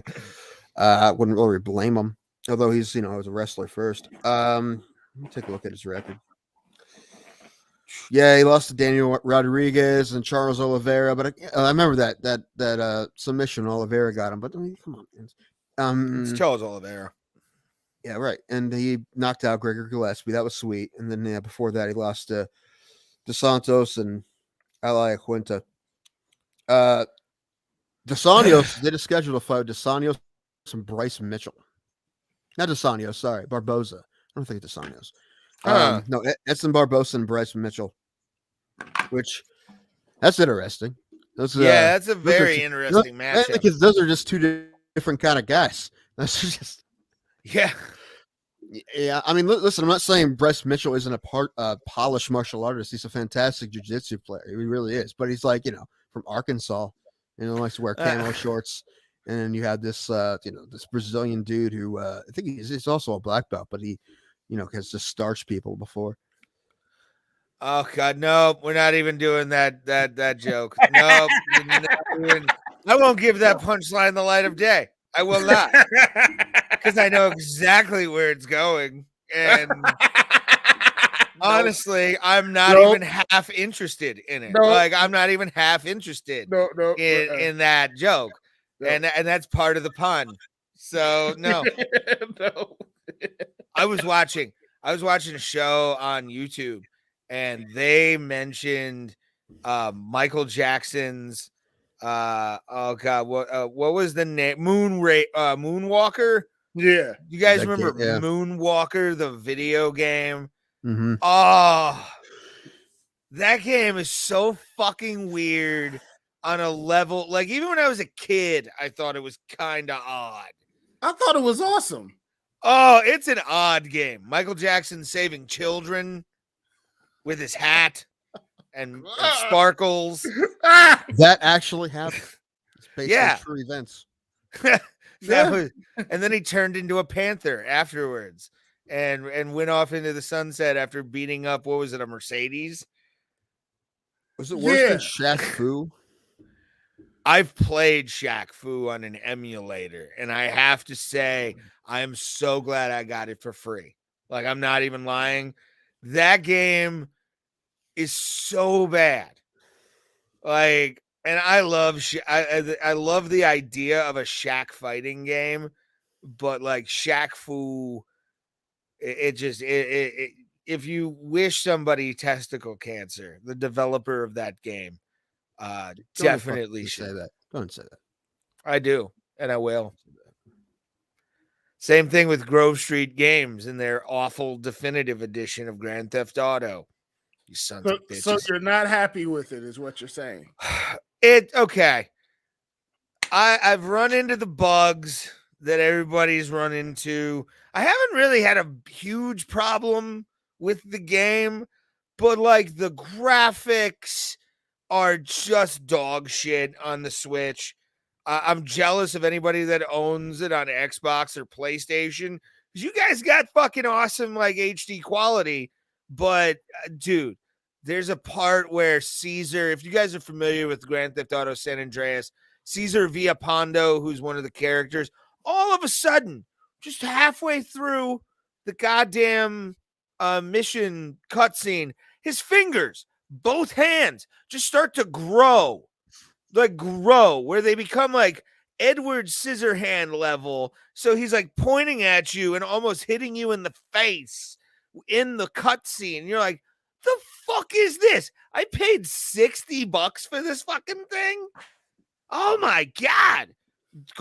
Vice City's okay. The controls, you realize, oh fuck, it's Grand Theft Auto Vice City. You forgot how shit the controls are, and you're like, oh no, what am I gonna do? But Grand Theft Auto San Andreas is pretty good. I like it. The graphics are fucking something else. Let me tell you. Jesus Christ. There's a bridge that just disappears when you walk on it. I laugh every time I see it. Like, what? How? Why? But Grand Theft Auto San Andreas on the Xbox One is fucking dope looking. It's really good. OG Loke, though, looks like he's ashy as shit at some, like, smooth ashy for some reason. Shiny ashy. Like, it's just years of, like, makes Ashy Larry look like nothing. Like that, he could have won any dice game with that ash. Like, really good. But Jesus Christ, dude. Like, it's Grand Theft Auto. It's Grand Theft Auto. I love Grand Theft Auto. And San Andreas is always going to be my favorite, so I'm biased. But man, there's some shit in there where you're like, come on, dude. Like, what are you doing? Luckily, I've made it to San Fierro now, so I'm like halfway through the game now, so that's a good thing. They wanted money, so they released that and got money. Yeah, but they could have. It's the saying of this decade: do better. Just do better, dude. Like, well, not in the game age. I mean, every game that's coming out now is rushed. Battlefield 2042 was rushed. The games that are doing well are the ones that slid up under the radar. Guardians of the Galaxy. And those games turn out to be great. Guardians of the Galaxy. It was one of. Do you have the cloud version, or do you have a physical copy? No, my brother got the digital version. Yeah, I have the cloud the cloud version, or whatever the hell it's called, for the Switch, and I like it. It's a fun game. The soundtrack is awesome. The story is unbelievable. And, you know, those are the games that are doing well, but the ones that they doing all the hype for, like Halo, you got cheaters, Battlefield, it's glitchy, Call of Duty, it's this. The game, just take your time. We're gonna have, nobody has the systems anyway, because you got to damn near kill to sell your firstborn to get them. Yes. So take your time and release something that's good. Man, you want to talk about a game that I am so excited to watch the hate online? It's Halo Infinite. And that trailer that they showed during the Browns game on Sunday was hilarious because it showed zero actual gameplay. You could tell that was straight up CGI. It's like, what the fuck, dude? Like, what are you doing? What are you doing, Bungie? Like, I love Halo, but like, come on. That's dude. because people have been leaking stuff. It's been a lot of leaks. It looked like garbage during the play demo that they had. So people were mad about that. Were they mad? They just released one today that shows a little bit of gameplay, and it looks cleaned up. So it's just now the big thing is the cheaters. It's but that's part of the online experience too. Like, you always have cheaters, fucking campers. All those people are gonna fucking find their way in. But that's the fun part, is trying to beat their ass while they're doing it.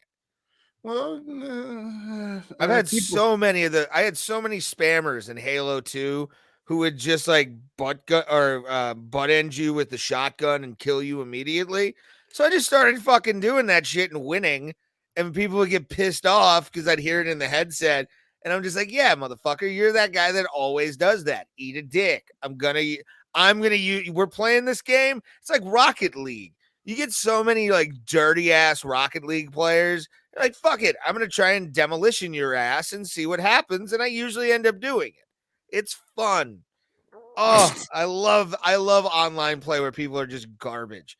Because it's like, yes, let's just all play with no rules and turn this into an ECW match in like 1994. I'm down. Let's go, baby. No ropes, barbed wire. What's up? Why 1994?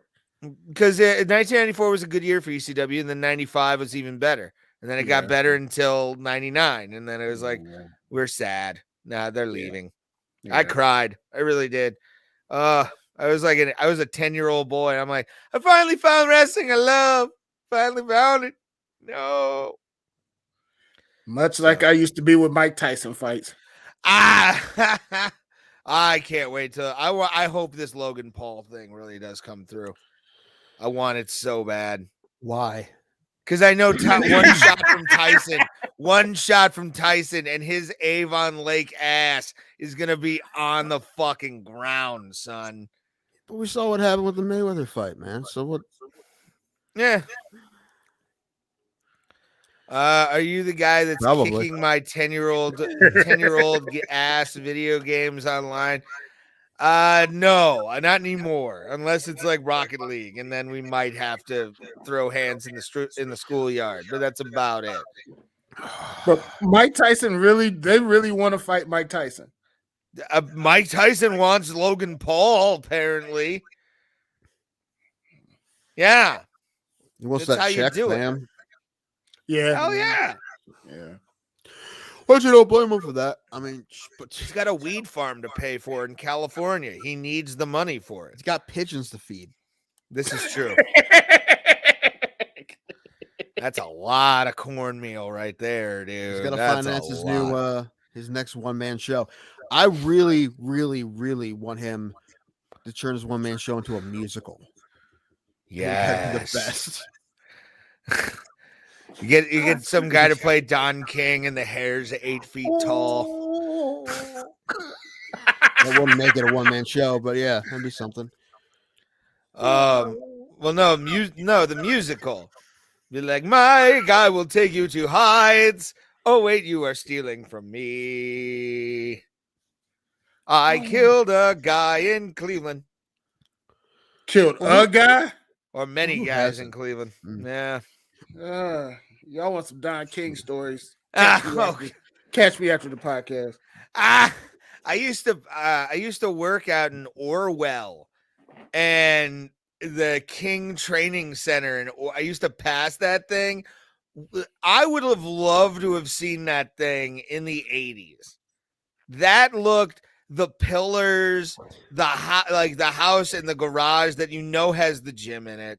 It like, and there were people when I would go by, sometimes there were people in there, and I'm like, oh my God, who's using this fucking like fight camp right now? This still is an operation? That's hilarious.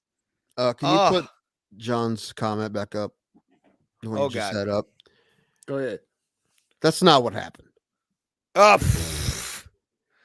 on. Well, Floyd Mayweather just played patty cake like you would play with a 6-year-old. That's what that whole fight was.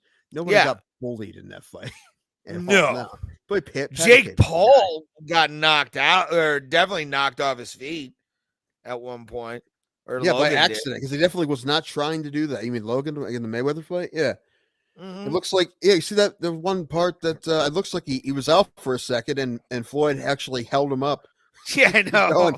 He came back, and then he did hit him in the head right away. Hit him in the body a couple times. Oh, yeah, that was you playing patty cake with your 6-year-old niece. That's what that was. But I don't think that's what Tyson would do, because I don't really think he has that in him. No, even at 50 some years old. Having him hit, I would hate to take a liver shot now from Tyson. Like, especially in the shape that he's in, he's jacked. Right. Like he's what, like 52 or something? Like, he's not that old. And to have him be the psychopath that he is now, I would actually like to see him in a real boxing match. I'm not going to lie. I think you put him in there against some guy in like the top 25. He's going to give them top 25. I'm not saying one to fuck it. I'm not saying there's no way he can beat the top 25 fighter. He's 52 I think years he old. could beat the There's 25th no guy way. in the world. I don't even want to have this argument. Like the low, I think he could beat the low 20, like low 20s. There's no way. You never know, dude. I know.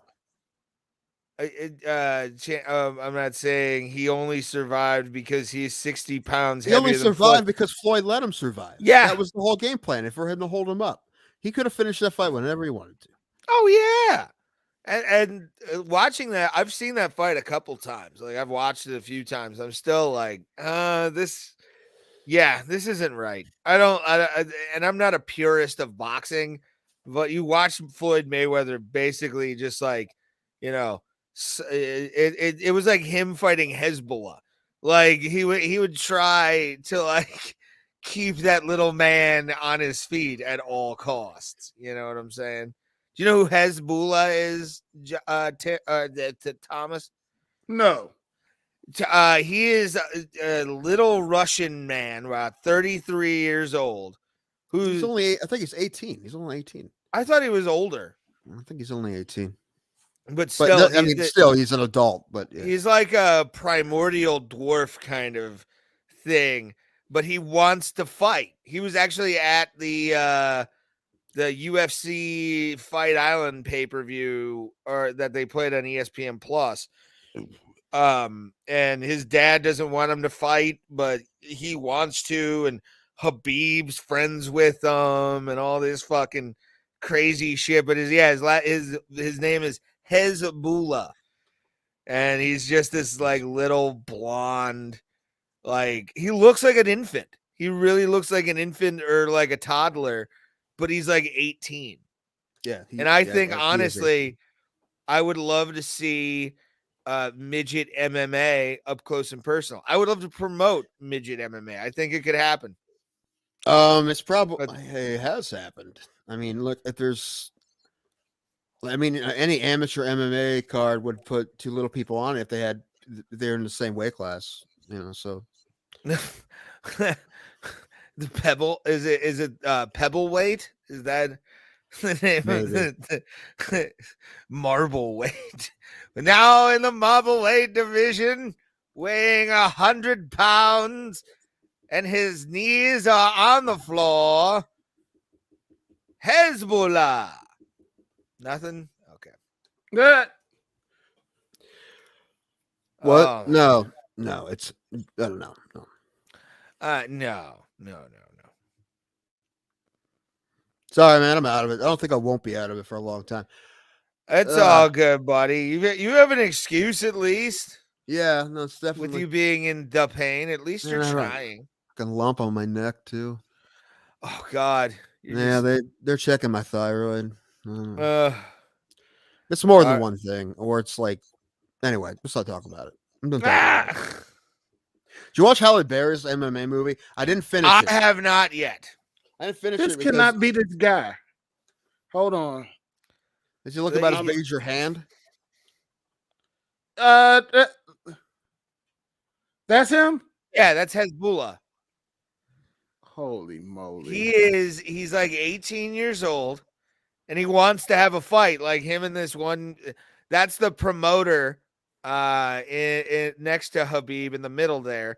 That's like his promoter, and he's trying to get him to fight another person that looks just like Hezbollah. Wow. Thing is, the UFC would probably do that. Dana's even said he might not. Like, he talked about it in a press conference that he probably wouldn't, because like Hezbollah's dad is against it, and he's like, he's probably not going to fight.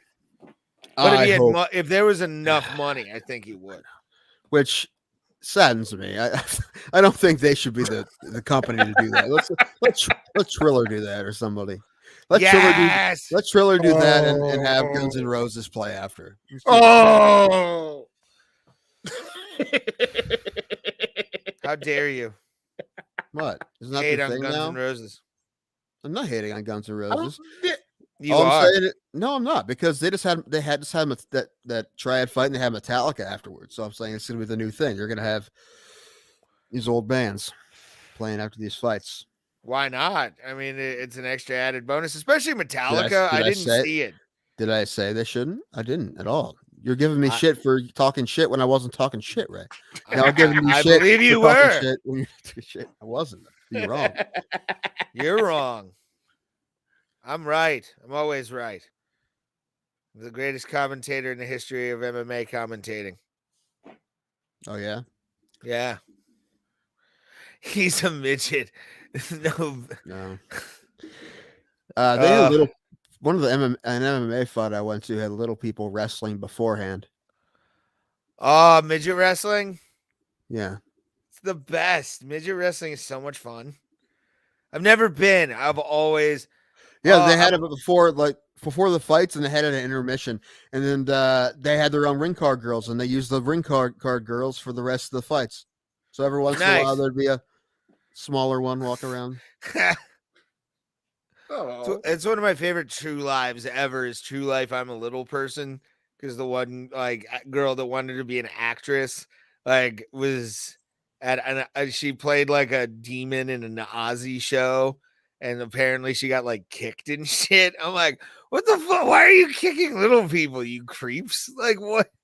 Plus, she was kind of hot. I'm not going to lie. I would never date a little person, but she's on that short list. You would? No, I don't know. I just did feel weird. I would feel weird about it. There's nothing wrong with 4'11" is love. my cutoff. You know what I'm saying? 4'11" is my cutoff. But there's nothing wrong with true love if it's with a little person. I mean, it's a little short-sighted in your eyes. Hey! I can't fucking take this anymore, man. All right, Dad. Whatever. I see. I went Tim on that one. That was bad.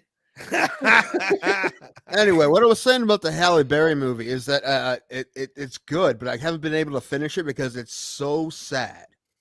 It's so dark and it's so sad. And usually I would be fine with that, but I'm in a place where I only can. I've been finding that out lately. I can't watch that shit right now. I've been watching a lot of stand up. I've been watching a lot of just I watched We Are the Millers last night. I just want. That's the kind of shit I can watch right now because everything else I'm I gotta turn this off. I'm I just can't fucking handle this right now. But it seems like it's actually good, better than I thought it would be. However, Halle Berry is 55 years old. There's I'm not going to spoil anything, but there's a scene where she's buying tampons, and she's 55 years old. Yeah, I don't know how old her character is, but she's 55 years old. She's older than my mother. Yeah, she's older than my mom's older than her. But she was born a week before my mother. I need to watch that movie because I saw it. I was watching the Michael Che stand-up act that was on that was on Netflix. Really good.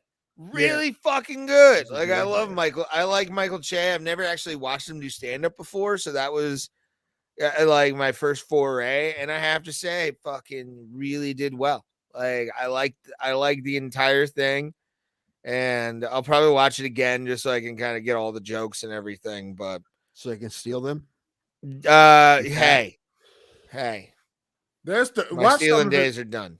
That was 5 years ago. Early stuff. I had the pleasure of being introduced to Michael Che's stand-up through watching John Mulaney stand-up. Yeah. And John Mulaney is one of my favorite guys. And his Michael Che's early stuff is fun. And plus, if you haven't seen it on HBO Max, that damn Michael Che. Okay. Watch that. Yeah, he's a funny fuck, man. I like him on. He's one of the best parts about Saturday Night Live, in my Oh opinion.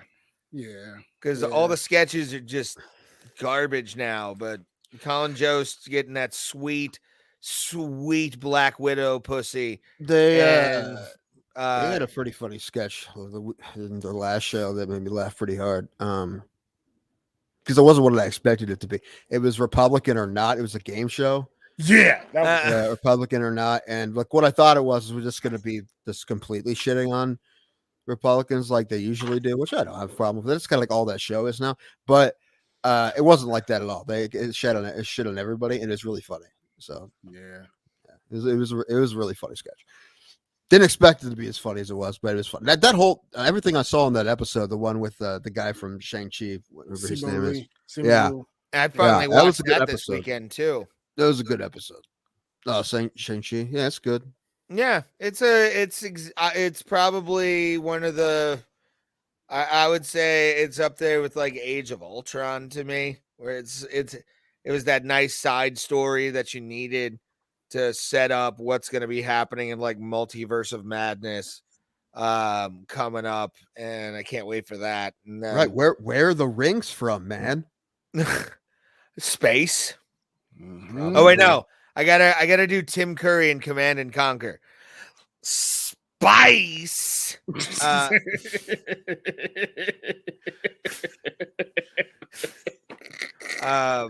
Yeah.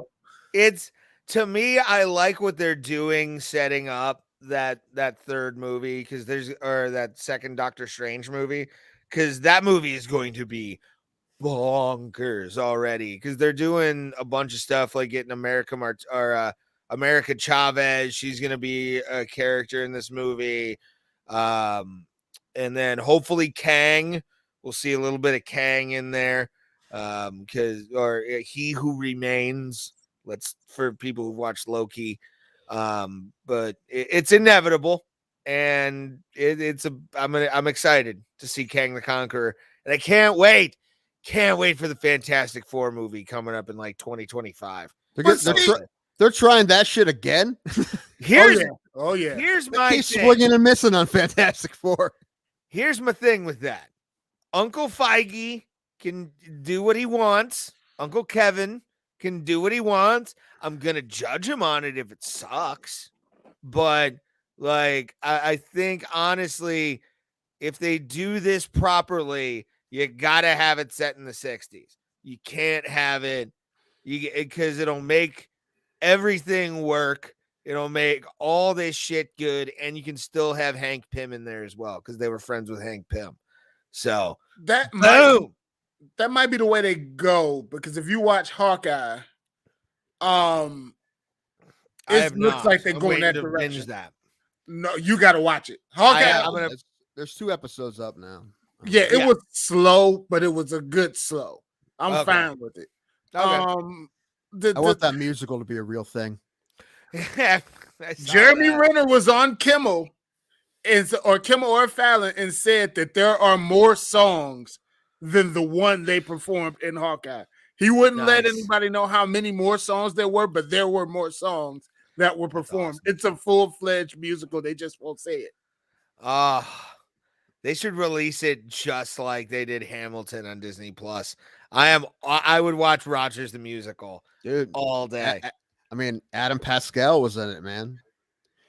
That's the only guy I recognize, but he was in Rent and yeah, I know who you're talking about now. He was in School of Rock.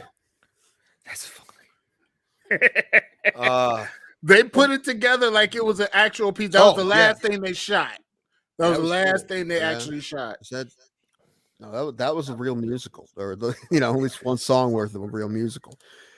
It needs to be an actual. I would pay to see Rogers the Musical from what I've seen. And also, I want it to be as corny as it seems like it was going to be in that movie. Like making it look like it's really campy and it's corny. Yeah, I want it to be like that. I want it to be. Yes. We might get it. Oh, if we get it, that's like getting Zemo when he danced. Oh my God, that scene. That was probably, and I'm gonna go on record in saying this, that was probably the biggest shit show of a show Marvel has done yet is Falcon and Winter Soldier. Didn't miss an episode, liked it, but there was just things that felt like it was cut, and you're like, I want more. Like, it was just jumpy and all this weird shit, and you're like, okay, I get it. This guy, they're gonna yay, but you're like, I want more out of this show. You know what I'm saying? My two favorite MCU show moments so far on Disney Plus is Zemo dancing and Loki with the alligator Loki. That was dope. Yesterday I tried to start watching Loki again because I'm not gonna watch it all the way through at like once or like in a couple days, but I wasn't really paying attention. I don't really know if I'm gonna do that or not. Yeah, I'm waiting just for season 2 to come out, which will probably come out next year. Yeah. And what I'm excited for on like the whole thing is obviously the 17th, with Spider-Man coming out. I'm gonna actually go to a theater and see that. And then I'm gonna say, shit, maybe even Doctor Strange is gonna be the next like thing I really pay attention to, because I want answers on a lot of things in that movie that I hope are true, and we get like demons and shit. Like, I want that shit so bad. We might get that in No Way Home. Well, I'm talking about like Mephisto and shit. I want we like might Mephisto. get that in No Way Home. I think it's gonna be more. I haven't been able to see Ghostbusters. I haven't been feeling great. I don't really think me going to the movies is a great idea. See Ghostbusters, but no Way Home. I might go in with a puke bucket if I have to. Yeah. So I really want. The thing is, I could go. Like right now, I could probably go. Especially the ones that's right by my house because I can leave. I had a panic attack one time in that theater and left. It's not a big deal. Anyway, a new segment that I didn't run past either of you guys. So you can make a banner for it, Thomas. Alan's going to come on, boo everything with Alan. He's going to have a rant of some sort. He's going to tell us what he's pissed about, I guess. Okay. So. I like it. But yeah, man, I'm excited for that. And then, the Batman is my next like big movie. I'm trying to see day it comes out because I want to see what happens. I'm excited. When I first heard Robert Pattinson as Batman, I'm like, what? But the thing is, I hadn't really been brushed up on what he's been doing lately at the time. Mm-hmm. That's a guy that, like, I think Tim Wolf had a great joke. I think he put on Facebook. He's like my girlfriend in like 2000, whenever Twilight came out, 6. Yeah. It's like, Robert Pattinson's amazing, and me, no, he sucks. And now it's the opposite, right? It's like, Rob Pattinson's amazing. But yeah, no, that guy. Yeah, he definitely left the Twilight stuff. I mean, I don't give him crap for doing that. He was a team heartthrob, but he's actually a really fantastic actor. Mm-hmm. He's done some really great stuff. So yeah, I think it's a good choice. And yeah, so DC's also doing a multiverse thing too.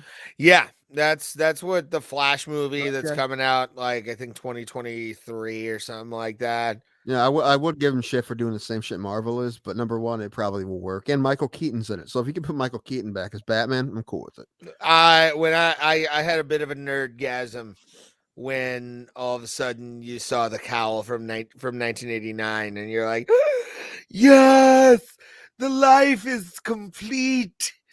I liked it when they showed the Batmobile. Yeah, well, yeah. The cowl is what got me. Like the Batmobile was sort of that, like, you know, when you're with a girl and like she's a little bit freaky and she finishes you off after you already finished off. Like that was sort of the finish off to the finish off. Like I'd already fallen asleep, but for some reason she was like, "Oh, it's tasty," and you're like, "What? Why?" I just fell asleep. You ever run into Michael Keaton at a Pirates game, Ray? If I probably would have died if I would have met. I love Michael Keaton. Has he been going recently to any of those games? I probably not. Nobody goes to. You saw how empty that stadium was even when we went. Well, yeah, but also it was still. It was in the before, still the after time. Yeah, there's still like COVID protocols. But yeah, there's probably as many Indians fans there as Pirates fans. Yeah. Probably it was more. interesting. Probably more Indians It may have fans been than more, Pirates fans. yeah. It broke my heart. It broke my heart. It just hurt. Well, we knew that was going to happen beforehand. Hey, Alan. Hey, everybody. How's it going? Oh, Love the whiteboard. It's quite nice. Is it time for his segment? If he wants it to be. What do you got? Is that your manifesto back there? What is that? It's a He's list trying to of find the Zodiac killer. things I need to do. This is a password. Oh God, So, it's a password. Somebody's trying to- screenshotting it now. You're gonna get hacked tomorrow. I You're trying to get my Sedgwick account. Go ahead. Yeah, because we know what that is. It's disabilities, Tim. Oh God, he's doing a tequila shot. Jesus Christ! It's probably just been down there. Alan, I haven't drank. It's just chilling. Yeah, I mine's right here. Actually, mine hasn't moved either. But I haven't drank in 2 weeks, and it sucks. Yeah, I would die from withdrawal symptoms. Well, you know what? That's what I realized. I realized that I don't have that kind of problem because I never had didn't have any withdrawals. So I don't have that kind of alcohol problem. That's good. Yeah, no, it's not, I just miss it, but I don't have your withdrawals. problems gotten worse? What? Have your problems gotten worse? They haven't gotten better. Well, see, it's probably just that's why you can't stop drinking. Not because drinking. Shit just gets worse or stays the same. Why my liver hurts right now is because I haven't been putting poison into it. Clearly. Probably. That's the only logical conclusion I think we have left. That's true. Maybe. Look, we got you a banner, Alan. Look at that. You got a banner. Boo everything. Okay. I took some notes. You took some notes? Oh God, we want to zoom in on them. Is this gonna you do this like monologue style? No, we don't have to. We don't have to zoom in. Some of these are like pretty lame, but it is what it is. So let me. Man, he's really getting ready. Stop doing that in front of me because I have some run. Like I didn't want tequila before, but now I'm just like, oh, Tim, we have the same size bottle. Look where mine's at because Well, I know.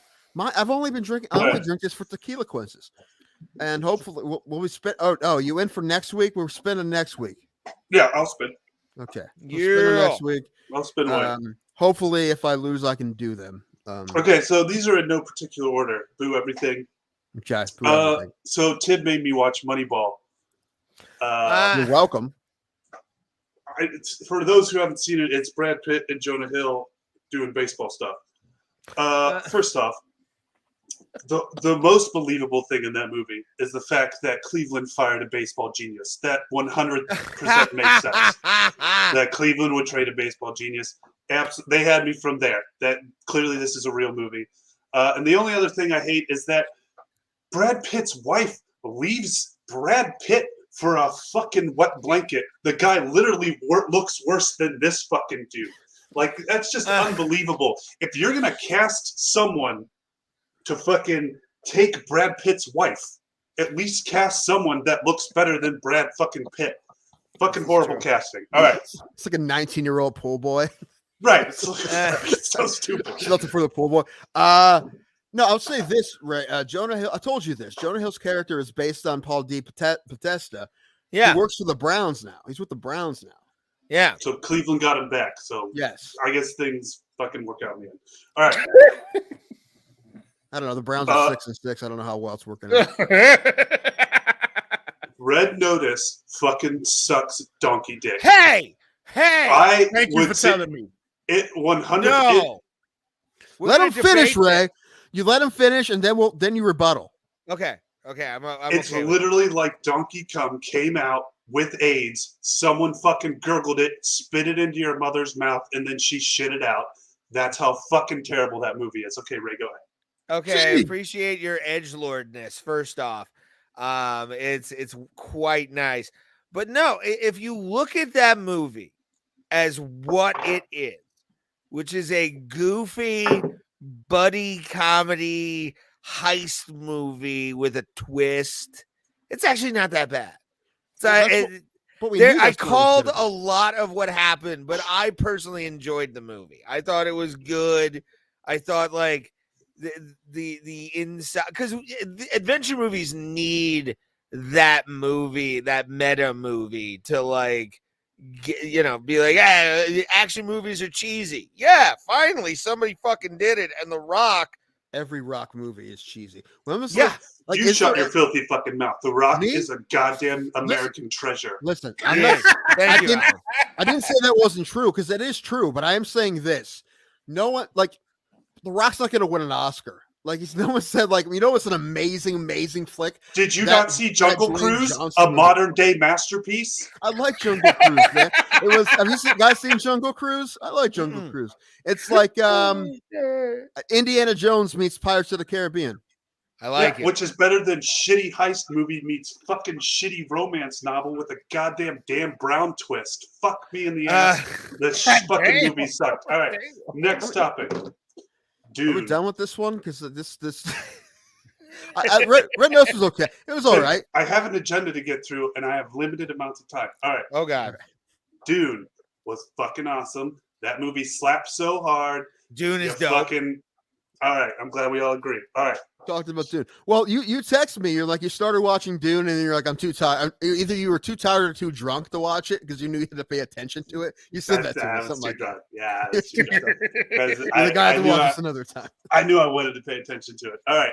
Yeah, because if you don't, you're gonna be completely fucking lost. Yeah. COVID's basically over in the eyes of fucking pretty much everyone except for a few people, and now all the fucking movies are going back to movie theaters. They're not releasing them to streaming platforms, which is absolute dog shit. Some of us don't have time to go to the goddamn movie theater, so I gotta fucking wait 3 months for some shit ass movie I want to see to come out where it used to come direct to streaming. I'll pay the fucking $30, whatever the fuck they want. Disney was doing them for $29.99, and I spent $29.99 on Jungle Cruise, Black Widow, the other fucking one I didn't like, Cruella. I'm just saying. I'm sorry. I can't believe Disney didn't fucking just keep going with like the direct. Make your money, you dumbasses. Like, I don't have fucking time to go to the theater. All right, Tim, you look distraught. No, I mean, are they not going to do that? I mean, because they did it with No Time to Die. They're still doing that. Because Matrix is coming out on HBO. Well, I mean, why wouldn't they do that? Because I mean, if they charge $20 or more for it, they're just going to make more money. Now, the new fucking Mexican one is not coming to Disney Plus. That Chichilacho or whatever the fuck it is only coming to theaters, and I can't fucking watch it. Fucking enchilada, Mexican, whatever. Yeah. Encanto. Encanto. Yeah, that's it. The thing is, I'm such a big fan of the movie theater that I don't want it to die. So I understand that, it's a thing. And I'm afraid that movie theater will eventually die. I'm afraid of that. However, as I said before, in my current I haven't gone to see Ghostbusters yet because I just don't feel up to it. And that makes me sad because I want to see it. And I probably would pay for it if I could. And I don't think it's an option yet. However, when No Way Home comes out, I might take a puke bucket if I have to. I'm gonna get a spotter. The only thing good about movie theaters is the fucking popcorn. Moving on. Fucking love popcorn. If their popcorn's a shit. You know what? That's one of the reasons. I could probably just go there and watch the movie and be fine, but I can't go there without eating popcorn. Fucking popcorn's the best part of movie theaters. It's great. All right. Hot take. Hot take. OBJ is not getting paid in fucking crypto. Crypto.com paid his dumbass to say that, so other dumbasses would go buy crypto. Yeah. There was That's called advertising, sir. Exactly. He's not fucking getting paid in crypto. What fucking moron gets paid in fucking Bitcoin, the most volatile coin on the goddamn market? He's either a genius or he's a fucking moron. Yeah, he's an OBJ. He's a fucking idiot. Who gives a shit? We talked about this on the show before. One of my nominations for a hero of the week in the past, I forget the guy's name, is a guy who plays for Jacksonville, I think. He asked for half of his salary in Bitcoin. And he's made like double what his salary is going to be because of what, I don't know if he cashed it in, but he's made more money than his original contract because he asked for half of it in Bitcoin. Yeah, so there is at least one guy who's done that, and it's worked for him. I get that, but I just think it's a fucking dumb move. All right. I have two more, and I have a grand finale. All right, so Oh God, this He's is gonna have a pre-grand finale. dismount? Is it a musical number? No. Aw. Pre-grand finale. Dill pickle chips are the best potato chips. What? What? Where do you find? Listen, where do you find this shit? Every time I go to Columbus, I say it all the time. It's like I'm going to a different planet. Do you guys not have dill pickle chips? We probably No. could find them. Probably. Dill pickle flavored potato No, chips. because we're not a test market, Holy Alan. shit! All right. Yeah, because no, every time I go down there, either it's somewhere we eat or somewhere we go. I'm like, what is this? I've never heard of this. And Alan's like, what planet are you from? I'm like, you know what planet I'm from? The same planet as your parents. The No, same dude. planet. Every time we come here, we go to Texas Roadhouse like the Yeah. goddamn Americans we are. That's Okay. true. A bunch of times we go to, and that's the one place we do have here. I'm like, well, we have to go to the one. And listen, I like Texas Roadhouse just fine. I love peanuts, man. Give me free peanuts all day. It's great. But it's the one place I've been. Who the fuck is it's Alan? This is our buddy Alan. He's a regular part of the show. We're booing things right now. So Yes. All right, my grand finale boo. Oh, he emptied it. Oh, I liked it. Oh. Okay. So has Also, he everyone always has some kind of weird appliance that I've never heard of. Anyway, keep going. I'm sorry. what, they don't have fucking toasters in the country, Tim? Not the You ones guys like don't that. fucking eat your No, bread no, raw no. like some barbarian. The one that blew Fucking my out here eating mind. raw bread. Number one, this guy has bidets in his house, which is awesome. I always look forward to taking craps in his house. Do you have for one that of those reason. toilets? Man, I that really wish I opens had up one now, man. automatically? No, unfortunately No. not. No, it's just it's a little like anyway. The one that went me is the cutting board with a magnet in it. That's the one that blew my mind. It's just a knife stand. It's a wooden block with a fucking magnet. No, it looks wood. I'm like, is there a magnet in there? Like, you put magnet in the wood?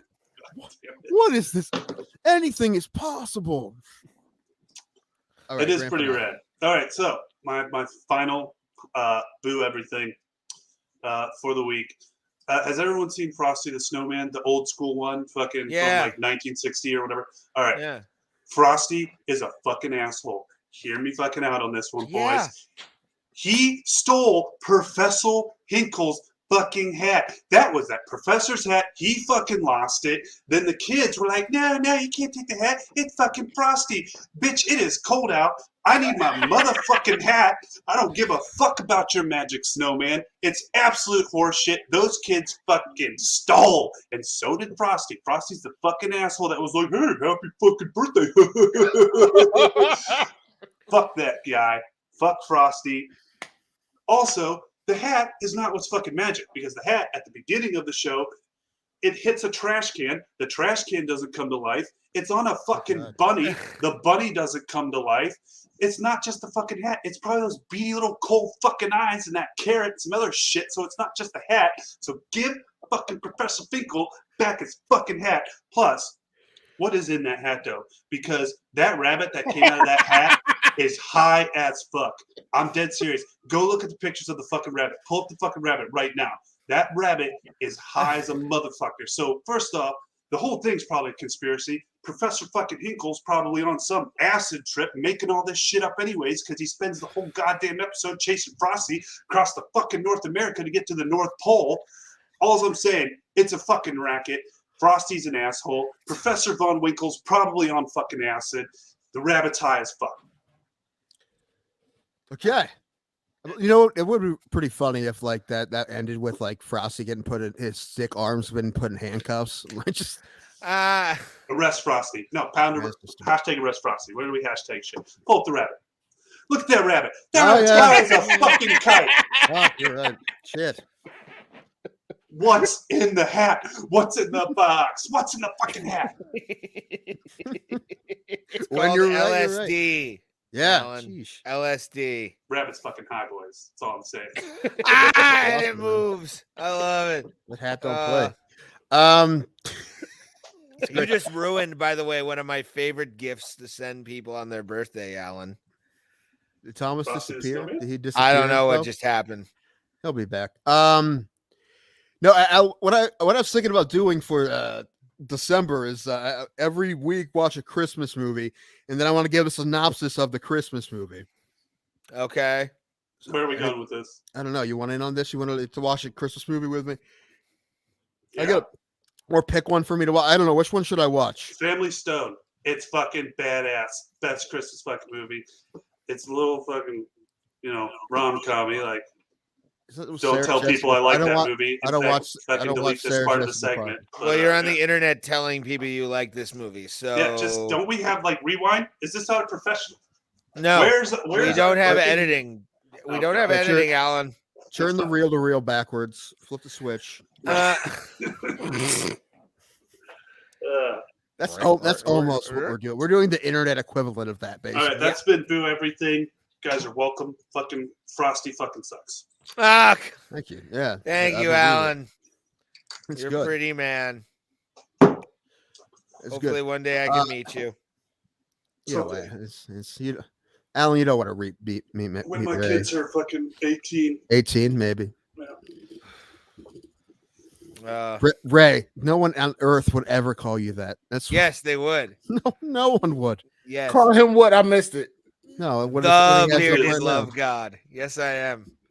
It's all about having a good beard, sir. Is that like Alan knows what I'm talking about with that beard? Love? Alan's got a great beard. Alan's got a fantastic. Alan looks like I write poetry on the weekends. No, he looks like a Mingo Montoya. Is what he looks like. You killed my father. Now you must die. If he was farsighted, if a Mingo Montoya was farsighted, that's Alan. I appreciate my English professor beard. Okay, this is a man who has patches on his elbows. That's because that's an English professor beard. The English professor that touches students that don't want to be touched. That's the one. Hey, you look like the fucking pedo. His beard is at least well shapen. Like it's like trimmed, and that you've got like the fucking professor. What's that guy from Futurama? Like Zoidberg. Yeah, get rid of the Zoidberg part, and you're good to go, man. Yeah. No, listen, I love it. I love this hair. Probably Alan and Tim, not me. Yeah, I've never. Yeah, exactly. Yes. I've always searched out glory holes. Never found them. Never found them. What? You've never seen a real one? No, not in public. Yeah. I couldn't tell you where, but I definitely remember seeing one before. Wait, where did you see a glory? Like you were just like fucking trotting along, like. It was probably in a dump and it's probably fell in like into a hole. Like what happened? Probably like just at a fucking Wendy's. Like, And Tim would like just jerk it off and be like, "Okay, I know what this is." Insert money through the hole first, and then that's how you get it done. It's like take a penny, leave a penny. Sometimes you gotta take a penis to get a penis. I guess I don't know. That's true. Anyway, no, probably some shitty gas station and like off the highway and the way to like where my family lives or something. Probably, I definitely remember seeing one. I've never seen a glory hole in person ever. Well, you don't need to. It would be amazing. I would take a picture for the gram on that if I ever saw a glory hole in like a truck stop bathroom. Well, this is the thing. When I saw it, I didn't know what it was because I was a kid. It was a while ago. Oh, weird. Yeah. And then later on, I'm like, that's what that hole was. What? Was it at Disney World? Because that'd be pretty interesting. Maybe. No, it was at the Disney store that Thomas used to rob. We were talking about that earlier. Wait, not only a record store, but you did you were taking Bell action figures on check? How dare you? Right. He was That's bad awesome. bad checks for stuffed Daffy Ducks. What about 4X the Mickey Warner Mouse store? T-shirts. Did you ever do the Warner store at Tower City? Because that's a place where I feel like check fraud would be rampant. I did get a chance to. Most wanted at the Disney store and FYE. What about Hot Topic, man? You ever hit Hot Topic up? You know what? I didn't. I actually didn't. I probably should have. What about the guy that airbrushes shirts? Did you give him like a bad check? They didn't take checks, right? Hey, you never know. He's the scammer. Not he doesn't get scammed. The T-shirt guy is the scammer. Anyway, thank you. Yeah, absolutely. Alan wants me to see this metal band with him, Thomas, and I wonder if you know who they are because you know all metal bands. What are they called, Alan? See a Space Cowboy. You know who that is? Oh, they're good. I like them. They're good. He wants they're to see out him of California. They're really rad. I would call them a band's band just because of how technical they can be, and they've got a lot of tempo changes and a lot of cool stuff going on. And the lead singer is like, I don't know how he or she identifies, but he or she is trans, interesting. right? Yeah. I think when I was looking at it, I'm like, oh, okay, I believe this is transgender woman. I believe I didn't look into it, but it seemed that way because I think her name's Claudia or something. And It's Connie, or Connie or something like that. Scarborough or something like that. But I would love to see them. Unfortunately, they're opening for like Census Fail and We Came as Romans. I would rather see them headline something, but the only headlining show they're doing is like North Dakota or something ridiculous. Yeah, We Came as Romans and Census Fail are kind of falling off to me. Like their early stuff was really good, but See You Space Cowboy is good. I compare them to like there's an instrumental band of a whole bunch of people. Like one of the guys from Smashing Pumpkins participate with them called like Pelican. Pelican is really technical, but their stuff is really good. That's what I think See You Space Cowboy is mostly like. But yeah, I like Well, they're playing in Cleveland. They're playing at the Agora on April 9th, and the tickets are like $26 or $36. And I would honestly just watch them and bounce, which is nice because you can fucking go to a bar or something. You don't have to stay for the whole fucking show. Watch them, then hit up the Taco Bell canteen. Right. The Agora's gonna be rocking. They got a whole bunch of good concerts coming. Plus, they got the Animaniacs coming. Yeah, I saw that. Okay, they're doing like an Animaniacs music like experience that I'm sort of into because I think it's Yakko. Yakko's gonna be a part of that whole thing, and they got to do the country song, right? Where they do like all where he sings all the countries. Yeah, probably. Yeah, sweet. Yeah, I would love to see that, but like I would also Non-Point is going to be at the Agora, and I'm kind of my nostalgia. Point's all right. Oh, love Non-Point. What did they just? Oh, this came out with a cover of Doves Cry. Did they? I'm gonna have to check that out. Yeah, that's pretty good. Shit, Whitney Cummings is at the Agora on the 10th. Yeah, I know that too. Well, Nate Bergancy is there this weekend, and I would love to go if I didn't feel like garbage, but I do. So, womp womp womp. Mark Bergancy's been getting me through some of these days. I was telling these guys earlier, I was trying to watch a movie and it was sad, and I'm like, I just can't do it right now. I'm not in a place where I can watch sad. I have to watch like goofy, happy stuff. So Nate Bergancy, he's just he's a clean comic and he's hilarious. So did any of you guys pick up Segura tickets? Because I know he's coming to like. He's coming to the Field House. I think in a couple weeks, in like a week. I think. No, I've seen Segura, Segura early stuff that was. I don't know. I hate to say this, but like I love Tom Segura's early stuff a lot more than I like the stuff that he does now. Well, I think shit changes when you start playing larger venues. I mean, he's not. Obviously, but even his last special was funny. But like his first couple like stand-ups hours that he was doing were fantastic, just works of art. And I'll never forget his first headlining weekend at the Improv. I was doing sound on the Sunday show that he was doing, and I was like, "So Tom, how do you like the Cleveland Improv and being here?" And he was like, I would rather be at the dentist's office right now than be at this club. That's very Tom Segura to say. Yeah, it was so hilarious. I was just like, "Whoa, all right, that's cool." Like, he did not give a fuck. Yeah, I mean, the Improv is, it's something. It's a rough play. I've seen our buddy Dan Brown. I watched him. I've never seen a comic eat such dick hard as I saw Dan Brown, who's just this wafy suburban white boy with muscles, go into and the comic, he sort of went in on a handicap because it was John Witherspoon, and John Witherspoon when he was alive. Oh, dude, yeah.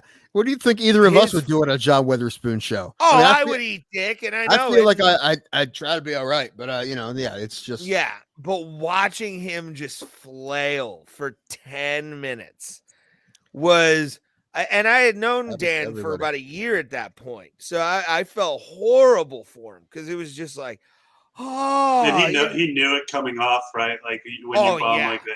You always I know always it. tell that story. The good anytime news I is see Dan. no one in the crowd remembers that. Like no one's like, and fuck that guy for fucking failing, you know? Like, You know what? Fuck that gym I don't. teacher. I do not Right. believe that's true. I believe that everyone Really? I've bombed in front of remembers me for the rest of their life, and will never give Yeah, me you another would. chance. But That's how I just not feel the case, always. dude. No, I mean, listen, I've heard people, being at the funny stuff so much. I'm taking a shit or taking a piss. People go in the bathroom and talk about which comic they liked and which comic they didn't like. They'll like say, "Oh, that second guy sucked," or whatever. Yeah, but it's great when they're talking about you when you're They're taking not a like, shit. That's great too. I'm gonna send Tim Danko a letter for like sucking. Like that's not. Man, I don't think that's hope how so. that works. That would be awesome. It'd be amazing. But dude, Amon met Bert last week in Cleveland or the week before. Yeah, and he Kreischer said- was in town. I saw that. He said he was really down to earth. Like he went backstage and met him. And he said he was just down to Nice. earth and cool and not weird. Or he said he was. You know how crazy he is, like when he's on camera, when he's on like mic and Yeah. stuff. He's not clear. It's just he's not like that, right? Well, when yeah. he's backstage. Right. Well, he Most would of die us- if he was like that. Right. Although a lot of people that are his friends say he's like that a lot more than he probably should. Like he does actually party. But that's a really tough thing to get. I mean, that's gonna have to be his thing for his whole career. I mean, like he's like in his 40s, right? When like in 20 years, he's like in his 60s, being the guy with the shirt off, drinking Tito's on stage and doing Plus, shots to people. he did the movie, right? Like the machines coming out. Like you're basically cementing yourself into that fucking caricature. Like that's it. Yeah. Ryan Reynolds played him in a movie. Yeah. Did he?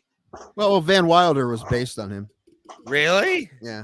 Yeah, I didn't because know he was at school for like 8 years and he didn't graduate and he would just stay there and just party and just like take a class a year or whatever. It took him like 8 years to get his bachelor's degree.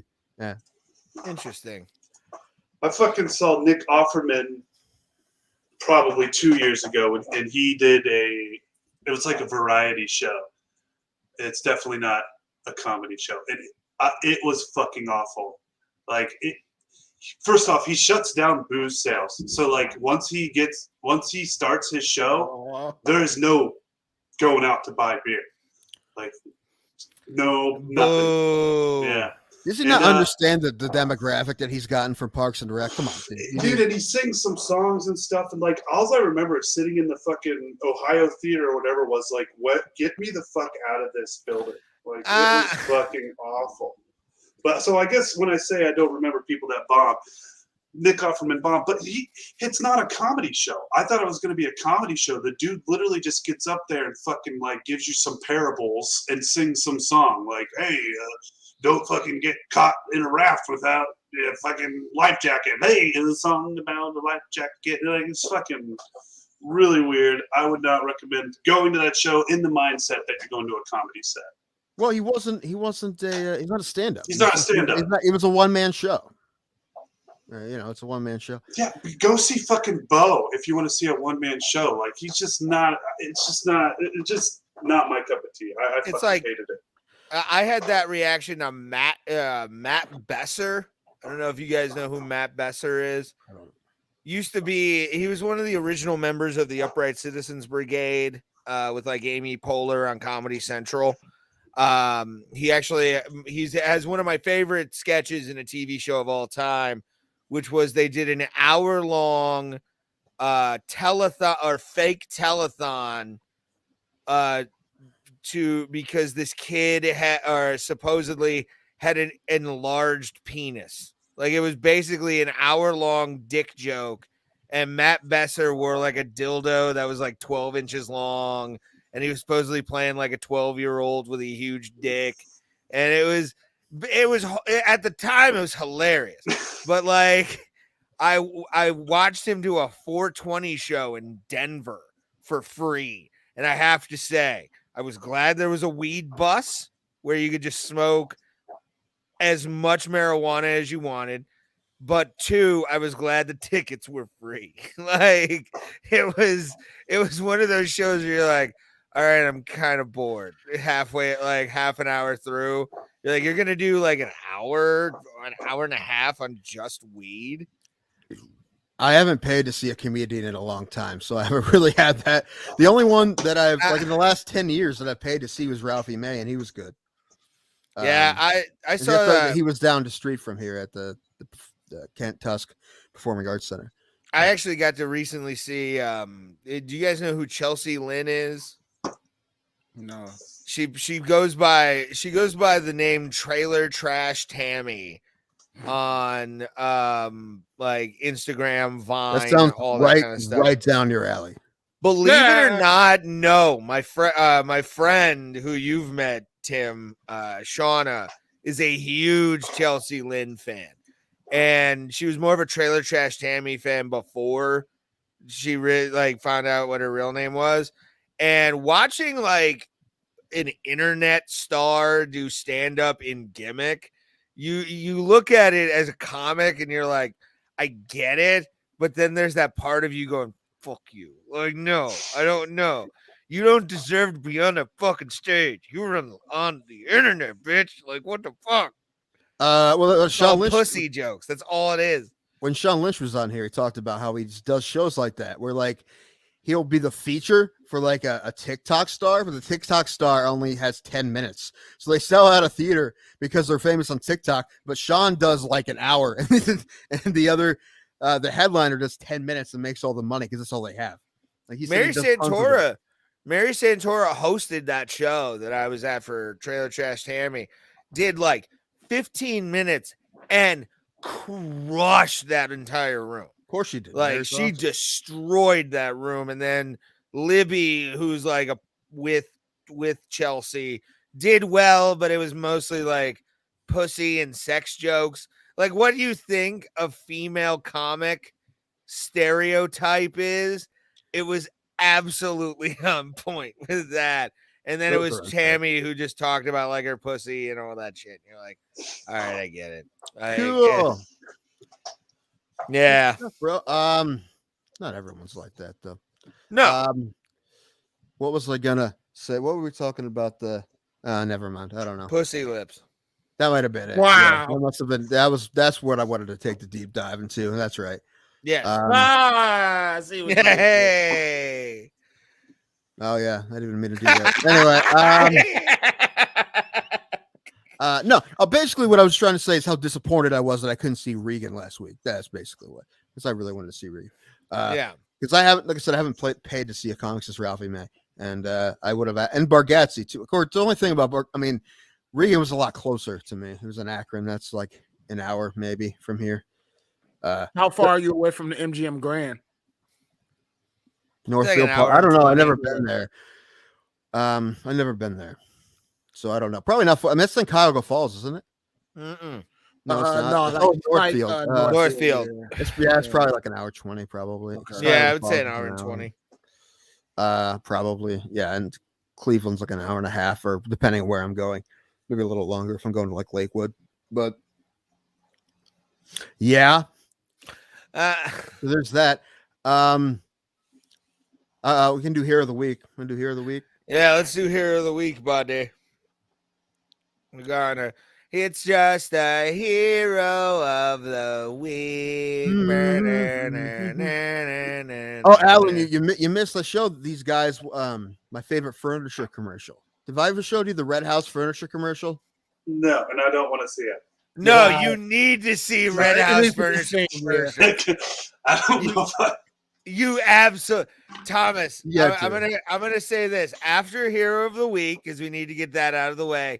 We will re-bring the Red House furniture commercial up because he needs to see this because I was blown away.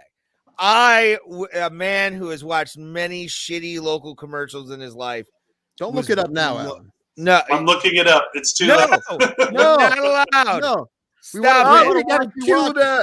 We gotta watch you watch it now. They already made a decision. Anyway. And I have smoky bones. All right. Can I at least go get another? Can I go get a drink? Is that allowed? Yeah. I don't know the protocol for this. Yes, usually. Well, By now, I usually have been up twice, peeing and getting drinks. But Yeah, and I will go pee after Alan. So go pee, you mighty horse, you. So all right, Tim, who are your heroes of the week this week?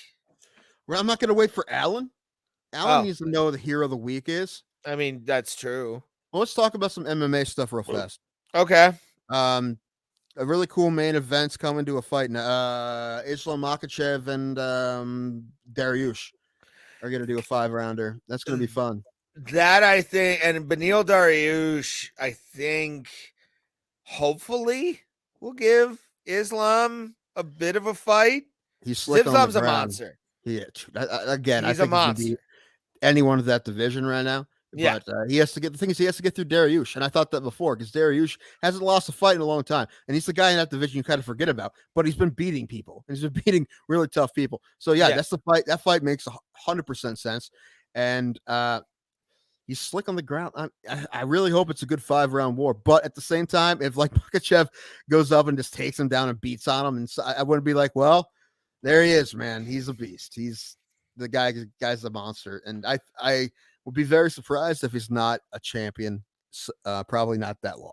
Yeah, I think he'll be the crown jewel in Habib's hat, just because of the fact that Habib not only winning a championship, but then bringing a guy like Islam Makhachev as a coach to a world championship will cement that guy as one of the greatest MMA minds ever, even though I do not like him at all. You got to give respect to him just for bringing a guy who, like we just said, fucking just an insane grappler in Islam Makhachev, a guy that just beat the shit out of people. So but John 209 disagrees with us. Beneil is fucked. Dude, honestly, like I said, I think everyone against that guy may be fucked for a while. I think guys, Islam's super tough, but I love Beneil. Beneil's great. You can't count that dude out ever. Dariush is the shit, but I don't see him really doing much against Islam. But I don't think anyone would want to deal with Islam. I mean, listen, if you're a champion, you do it. You take the fight. But yeah, he's not a guy that people are like lining up to fight at all. No, because he's such a savage. Like that's the thing. Like, I mean, it's finishing people. He's not laying and praying on people. He's finishing people. I know. People. That's why I like him compared to his coach. He doesn't just lay on him for 4 minutes and then go for something. Go pee. All right, I'll be right back. And then I'll do Hero of the Week. Should I do an honorable mention? Boo everything. Yes. Fuck Michigan. I didn't want to. Thank you. We didn't want to talk about it this week. My feelings are still going to hurt about it. So I told the guys last week that my mother and her boyfriend had tickets to go to the championship game, but he sold them right after, before the game was over. He sold them. That sucks, dude. That's just so disheartening. But I don't even know who to blame in that game. The coaching, or probably the coaching. I feel like the play calling was fucking atrocious. We played like a bunch of little bitches. We didn't play like Ohio State. No, Michigan played better than their defense was fantastic. I still don't think they're better than Ohio State, but they definitely were Saturday. Right. So that's how that works. That's when it mattered, though. So go Bearcats, I guess. Yeah. Speaking of that, let's check out the CFP rankings. I didn't check that out. I was really hoping to play them in the playoffs. I was hoping for that would have been so much fun. 2 and 3, right? I wanted my Ohio State, Georgia. Really? Those are my 2 favorite college teams. I wanted those 2 badly. Would have been a shootout. It depends on which Ohio State showed up, apparently, because one Ohio State is great and another one's a pile of fucking garbage. Yeah, I agree. Here we go. Georgia number 1. Michigan moved all the way to the number 2. That makes sense. I mean, the fact they beat Ohio State like the way they did. Alabama 3, and they have to play Georgia next week. So if they lose, they're out. And then Cincinnati 4, who has to play Houston. So who plays in the Big Ten championship now? Michigan and Iowa. Yeah. Fuck, I hope Iowa. I just want as much chaos as possible now. Yeah, that's always what I want. It's just, if Ohio State can't get that, I want everything to be fucked. Right. Well, watch them shit the bed. Watch them beat Ohio State, then shit the bed in the Big Ten championship. That's just fucked up. Well, Notre Dame is done. They can't do anything else. So if they get all they have to do is hope some people lose. And if Alabama and Michigan lose, they'll get in. And Oklahoma, geez, can Ohio? No, they can't. I'm going to say, can Ohio State get in if all these teams lose? I'm like, I don't think so. No, there's 7. You forget the football cabal. If Michigan, Alabama, Cincinnati, and Oklahoma State all lose. So we have a 5% chance. That would be so. The thing is, they probably would put Michigan in before because Michigan beat Ohio State, and they still also have 2 losses. That'd make more sense, actually. So they may do that instead. Yeah, they're done. I think Ohio State's going to end up playing in like the Fiesta Bowl against BYU or something. Yeah. Okay, so I have one honorable mention for Hero of the Week. And it's just a great man, a great American, great patriot, former president of the United States, Donald Trump. What? Yeah. Whoa! What? Whoa! You gotta let me finish here, man. Listen, somebody gave him that honorary 9th degree black belt in Taekwondo. I saw that. Like, why? Like, who decided, you know what? I like Donald Trump so much, I'm going to give him an honorary black belt, 9th degree black belt in Taekwondo. That ain't even. Wait, shouldn't your hero be that guy? I was like, holy shit! I'm the conservative one on this show. Why did you like? My God!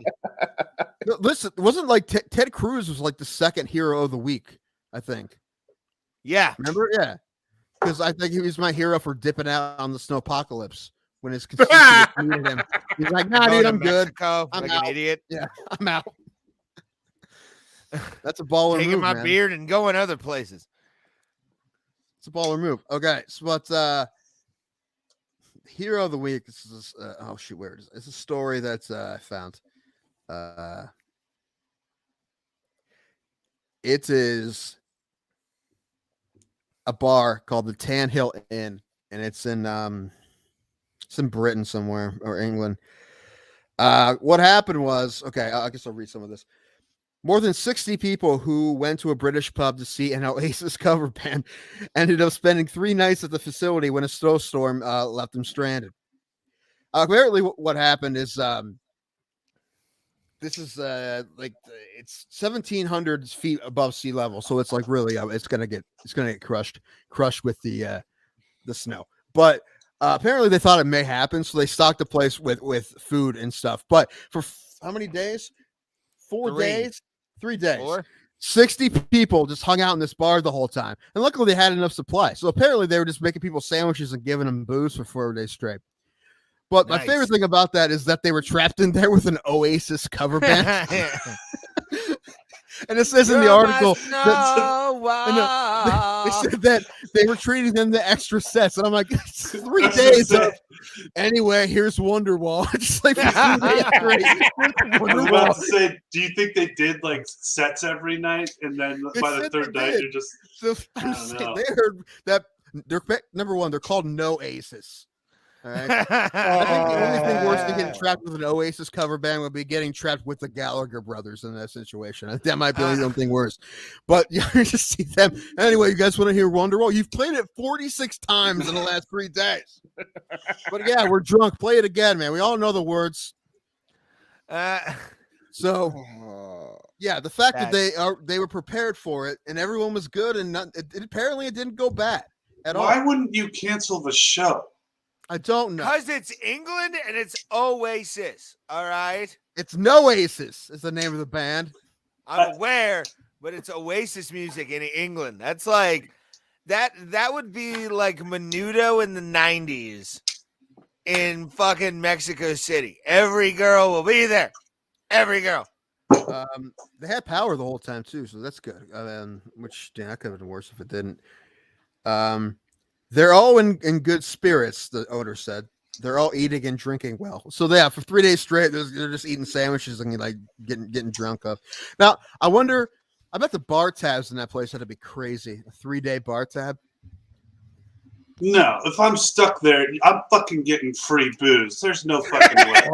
You'd hope so, man. But like, I would just. There are 60 of you motherfuckers, and there's probably only like 2 staff members there. Like anarchy time. That's true. I probably would overthrow the whole place. Right. That would be hilarious. And they're just like, oh, you need to cash out. What, for the other night? Like, no, for the last 3 days. You drank 6 bottles of gin, Alan. Like, wait, you mean that wasn't on the house? Right. You told me these were survival rations. Anyway, Britain's Tan Hill Inn is Hero of the Week. Yay! I love when I find a fun story like that. It's what are you guys watching on TV? Anything good? I watch way too much YouTube, so like I'm starting to run out of shit to watch on YouTube, to be honest with you. And I watched Clickbait on Netflix. Oh, that's good ish. Have you seen that show? Yeah. Gavin Allen, it's okay. It's with Adrian Grenier, who's I'm pretty sure it's the first thing anyone's watched since Entourage. You know what show has not aged well? Entourage. That show. Yeah. Have you watched an episode of Entourage lately? That and Arliss are like 2 HBO shows you look at and you're like, fuck, this could never be made. How did Entourage not age well? It's fucking dudes hanging out. That's what every fucking show is. Toxic masculinity is what it's called now. Oh, so it's been canceled. That's different. Well, I'm saying Not yet. My point is they couldn't make it now. They couldn't make it the way they did it now. And they objectify women on every single episode. I wish I was naked. That would have been hilarious. You're just Jeffrey tubing yourself. Yeah. And Thomas accidentally put tits on the screen last week, so that's good. That was the best part about it. And we haven't gotten a strike for it, so kids are okay on the show. Apparently, luckily no one watches. So there. Well, it's not for children. The show, so and that's it's not been no. I've I've made that possible. The bro Plata Happy Time Family Hour. I thought that's what we were doing here. We should do that. Thomas, just come on one day with a fucking children's show. Play Alan Redhouse. Yes, we need the Red House. Because you need to see this, Alan. I thought it would be dumb. I thought it would be it's magical. Like it's one of those. It's up there with the Never-Ending Story and like Labyrinth on how magical it really is. Like as this long thing, as it's better than Red Notice and it doesn't have Frosty the Dickhead in it, we're good. No. There are 2 white men that are white as snow, but that's about it. That's another thing. That's pretty close to Frosty. What the last time like Rock was in an amazing drama or something? I'll probably never have it. But also like you never say, oh man, you know who really knocked it out of the park with her acting skills? Gal Gadot. Yeah. Yeah, she's she's great. Well, here we go. She's great. She's beautiful. And she's just fine, but you know, we all just get along at the Red House Furniture. We can at the Red House. I'm Richard, aka Big Head. I work at the Red House and I'm black. I like pumping iron, pumping furniture into people's homes. I'm Johnny, aka T-Engage. I work at the Red House and I'm white. I like deer hunting, bass fishing, and extending credit to all people. At the Red House. All people. I'm black and I love the Red House. I'm white and I love the Red House. I love the Red House. I am white and the Red House is for me. At the Red House.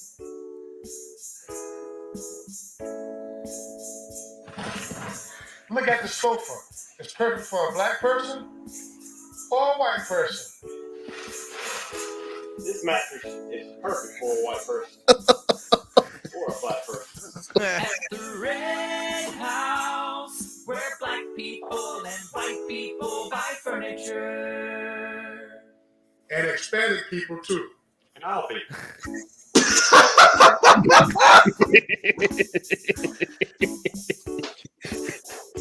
I think this should be a bit on the show.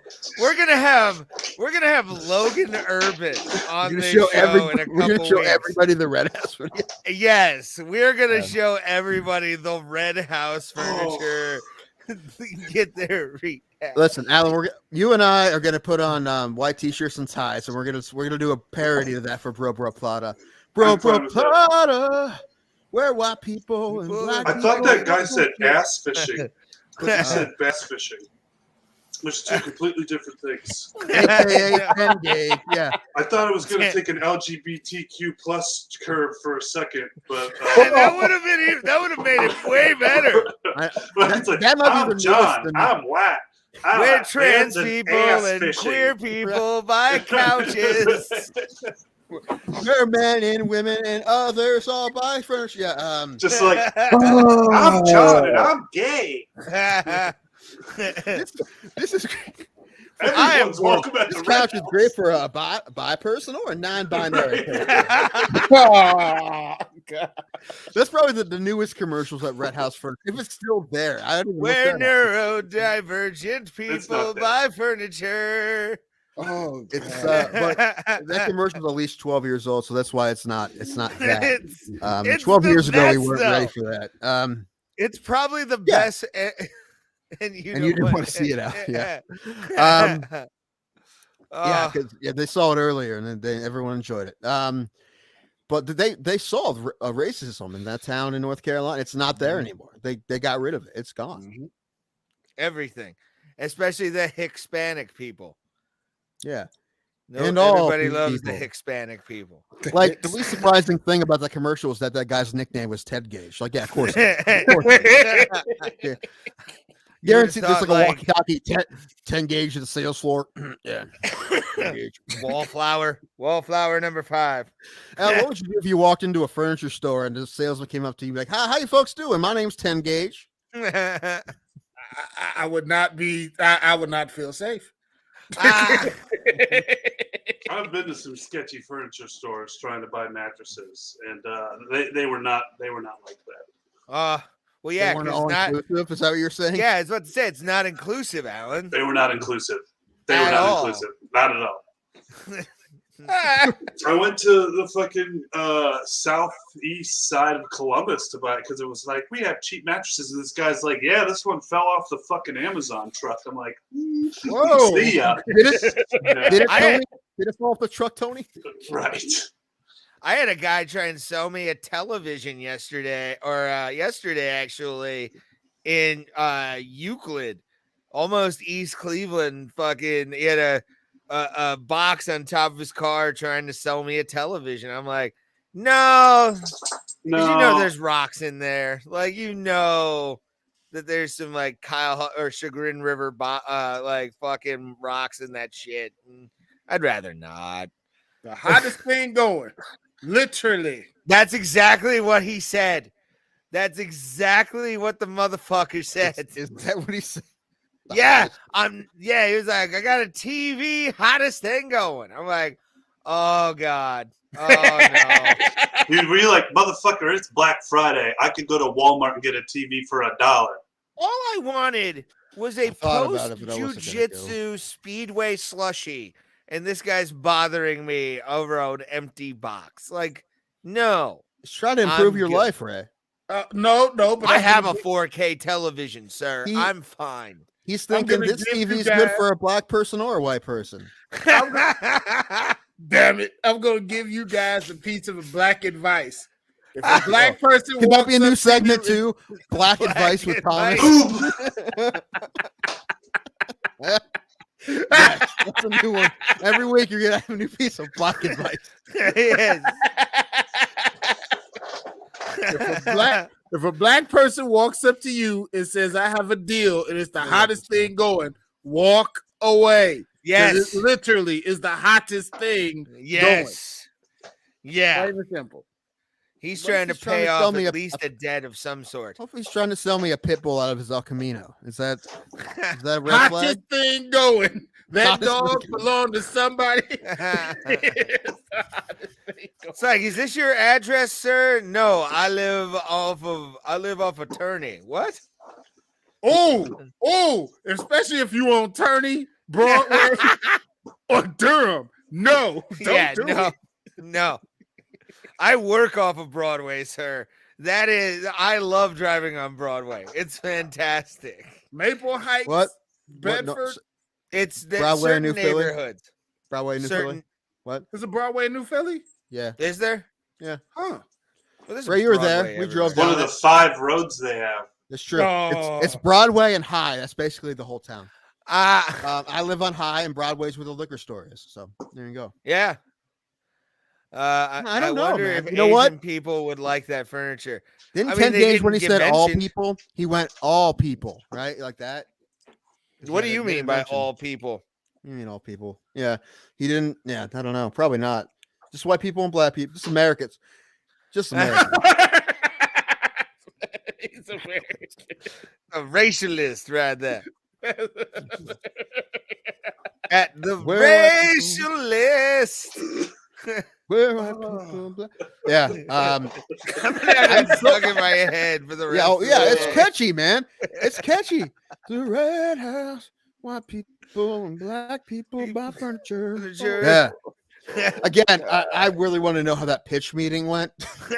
Just because, again, It didn't, Tim.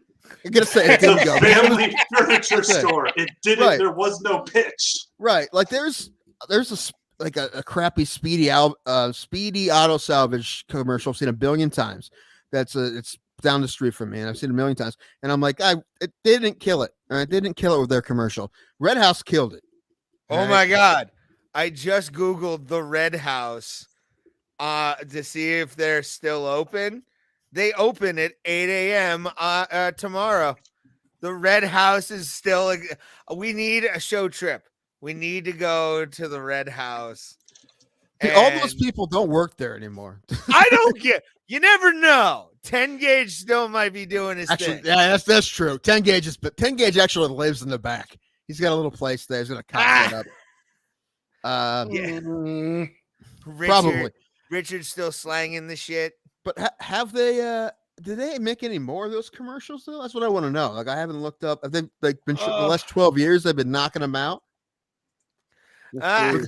But they drew the line at trans equality probably. How about we make a trans one? How about we don't? 10 Gauge. How about we dodge a 10 Gauge is the one who shut it Have down? you never seen John Oliver's bit on like local car dealership commercials? Yes. No, it's that's what this reminds me of. It's like all of these local commercials, like car dealers, furniture stores, are all wacky like that, but they fucking work.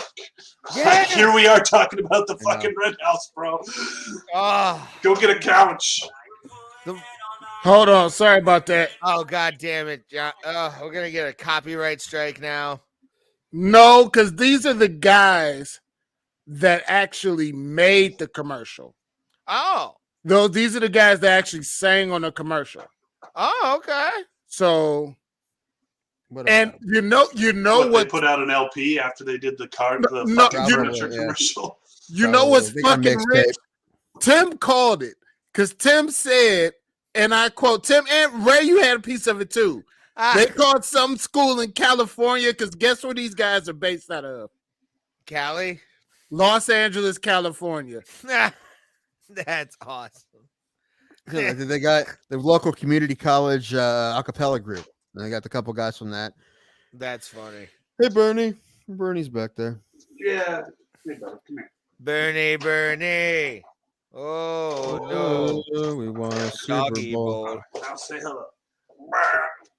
Oh, so cute. At Bernie's house, where white people and black people pet dogs all day. I haven't seen a black person at Alan's house. Brandon was not here. True. Yes, that's not true. I probably Amana was here. His He's new half house, brown. maybe he does. Well, yeah, actually, yeah. No, I have. I have. You have. Yeah, I have. Brandon was here. Amana's been here. Oh my God, he's not that racist. I played in a band with a black dude. Come on. That doesn't count. That's It like totally having one counts. black Yes, friend. that does count. No, that counts. And that's Thomas, actually. If Thomas said it counts, it counts. He's my one black friend. Wait a minute. What Don't kind of know the music color. were y'all playing? Nothing good. We played it last time. Yeah, the Oh, that- electronic music. Oh, yeah. so that counts. That counts. Yeah. That electronic music counts. Okay. Yeah. All right. Like if he was in a bluegrass band with 3 black dudes, it wouldn't count. No. There be would be awesome, questions. I would have Be questions. Listen, speaking of that, have you guys heard of Gangster Grass? Gangster Grass No. is the shit. Gangsta Grass. Gangster Grass. They're a bluegrass band that That rap. sounds like the greatest strain of marijuana somebody has ever smoked. Like, dude, I know you've had all those others, but if you tried Gangster Grass, you hallucinate for 4 days. Gangster Grass is fantastic. Gangster Grass. Yeah, it's like guitar, violin, banjo, and then they have beats that they play over, and then they have 2 guys rapping. Is it white dudes? It's actually John, right now the John, I'm lineup not is 2 walking white in guys that. and 3 black guys. I'm Oh, not walking in no, that John 209. I'm not walking in Tap that. it out. Tap it out. Next thing you know, he'll say he has a black man in his family tree, and we don't need that. We But don't that's need actually- that. That's actually one of my favorite connotations for black people. Because I'll fire it off in a minute. This is why we're friends, Thomas. This is why we're friends. Alan, Anyway, you missed it. They had a discussion on male monkeys. So Oh yeah, yeah. I still never got an answer. What is a Mayo monkey? it is a Okay. derogatory name for a white person. Yeah. Oh, I'm fine with that. Yeah, that's fine. Well, with that. see, Yeah. I think but it's- see this, what John 209 is saying, I'm fine with, and I'm gonna say it, and I don't care. Porch monkey. That's Oh. what they trying to go for. So I'm Still one of my fine with it. favorites. Clerks 2. Clerks 2. That is like one of the linchpin jokes in that movie. Yeah. Is Randall trying to take it back?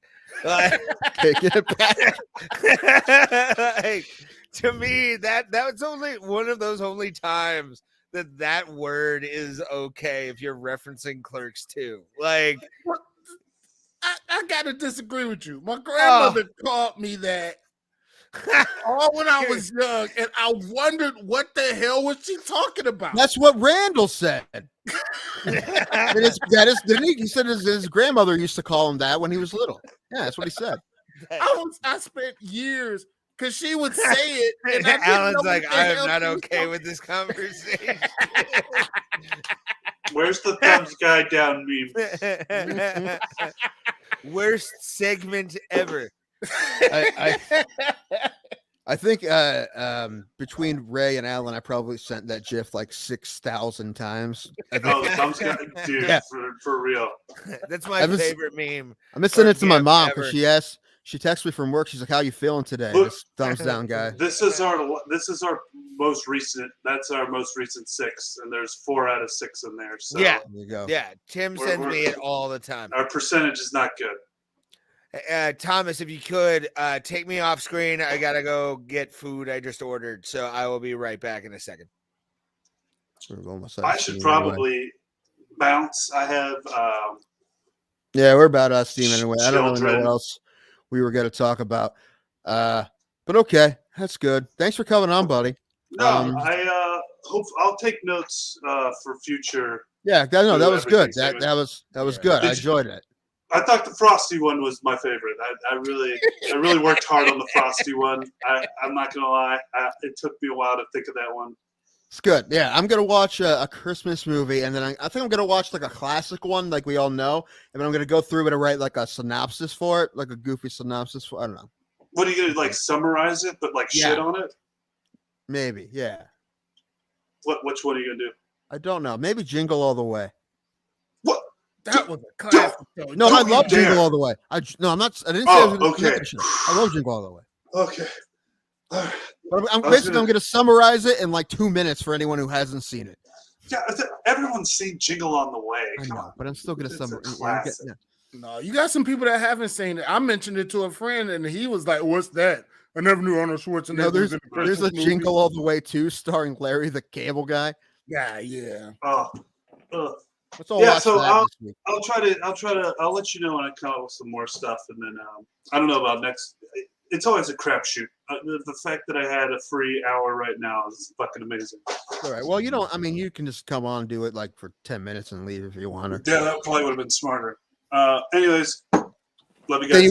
Then you wouldn't have solved the Red House commercial. Bye, Alan. Bye. Hold on.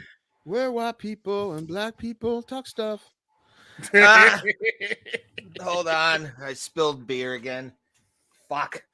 Can't God be spilling beer. Ah.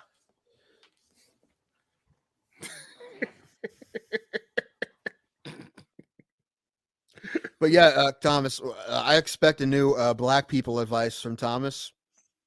Oh, that'll work. Whatever it was called. Yeah. That'll work. I can come up with something. That's easy. It's gonna be your segment. That's so easy. Black people advice for white people. It's gonna be great. You know what though? If we did that more often, I think we get each other. We wouldn't have all these big differences because some shit is funny to find out. Like things that I like my one friend does that's just like hilarious. And I'm like, why did you do that? Oh, well, this is why. Okay, well, fine. Now I can tell you why we do what we do in certain instances. Like I had to explain to somebody why we eat chitlins. And I'm like, I don't eat them, but I know why. It's just been passed down. It's like one of those things in a family when it's passed down, it just doesn't have an explanation. You just do it. So it's like, come on. Say this, man. You ever have a family cookout? I want to invite it because, in my experience, the black family cookouts are better. It's just see, that's why I want a house so I can do all that. Like I said, when I do get out or do whatever, I plan something big. I want everybody there. Ray didn't come to my last birthday party. My last two. So I when I do something, you'll trip. You'll have a blast. A while ago, our Marcus Martin, comic buddy, he had him and his twin brother had a birthday party, and he invited me, and his whole family was there. But I'm like, I'm not going to be the only white person. There's no way. That's true. But I was. There was like 30 people. I was the only white person. But they were so great. They asked me if I wanted to take a plate home, and I made a mistake of saying no, I'm okay. That was like I thought I was gonna get slapped. I'm like, they're like, what? I'm like, sorry, and I end up with like 4 plates. I was like, it was good. That's I was just like, I didn't want to impose, but I guess I was imposing by not taking it. So right, there is no such thing as imposing on a black person's part. If somebody invites you to something, nope, always go. It's always a trip and a half. Hell, I used to be like you with my own people. Be like, I don't want to go now that. But then I learned, you learn the crowd and see what the crowd is. Now, I'm not telling you to go nowhere in East Cleveland where, you might have some factions up in there that's doing some stuff that you don't want to be around just in case the FBI come in. But like,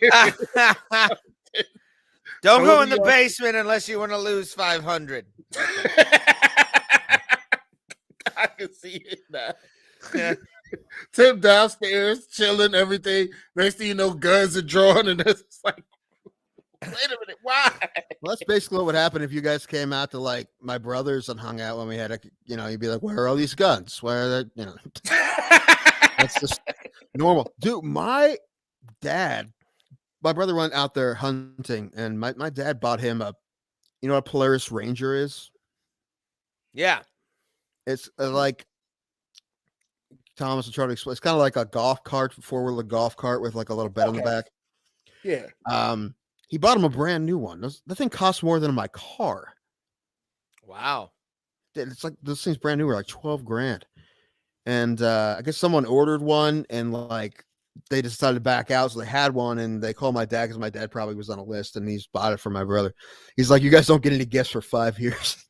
I'm like, what was this happening when I was looking for a car, Dad? Listen, I'm not actually bitter. My mother was for me. She's like, aren't you mad? I'm like, why would I be mad? Why do I be mad? I'm gonna drive that thing.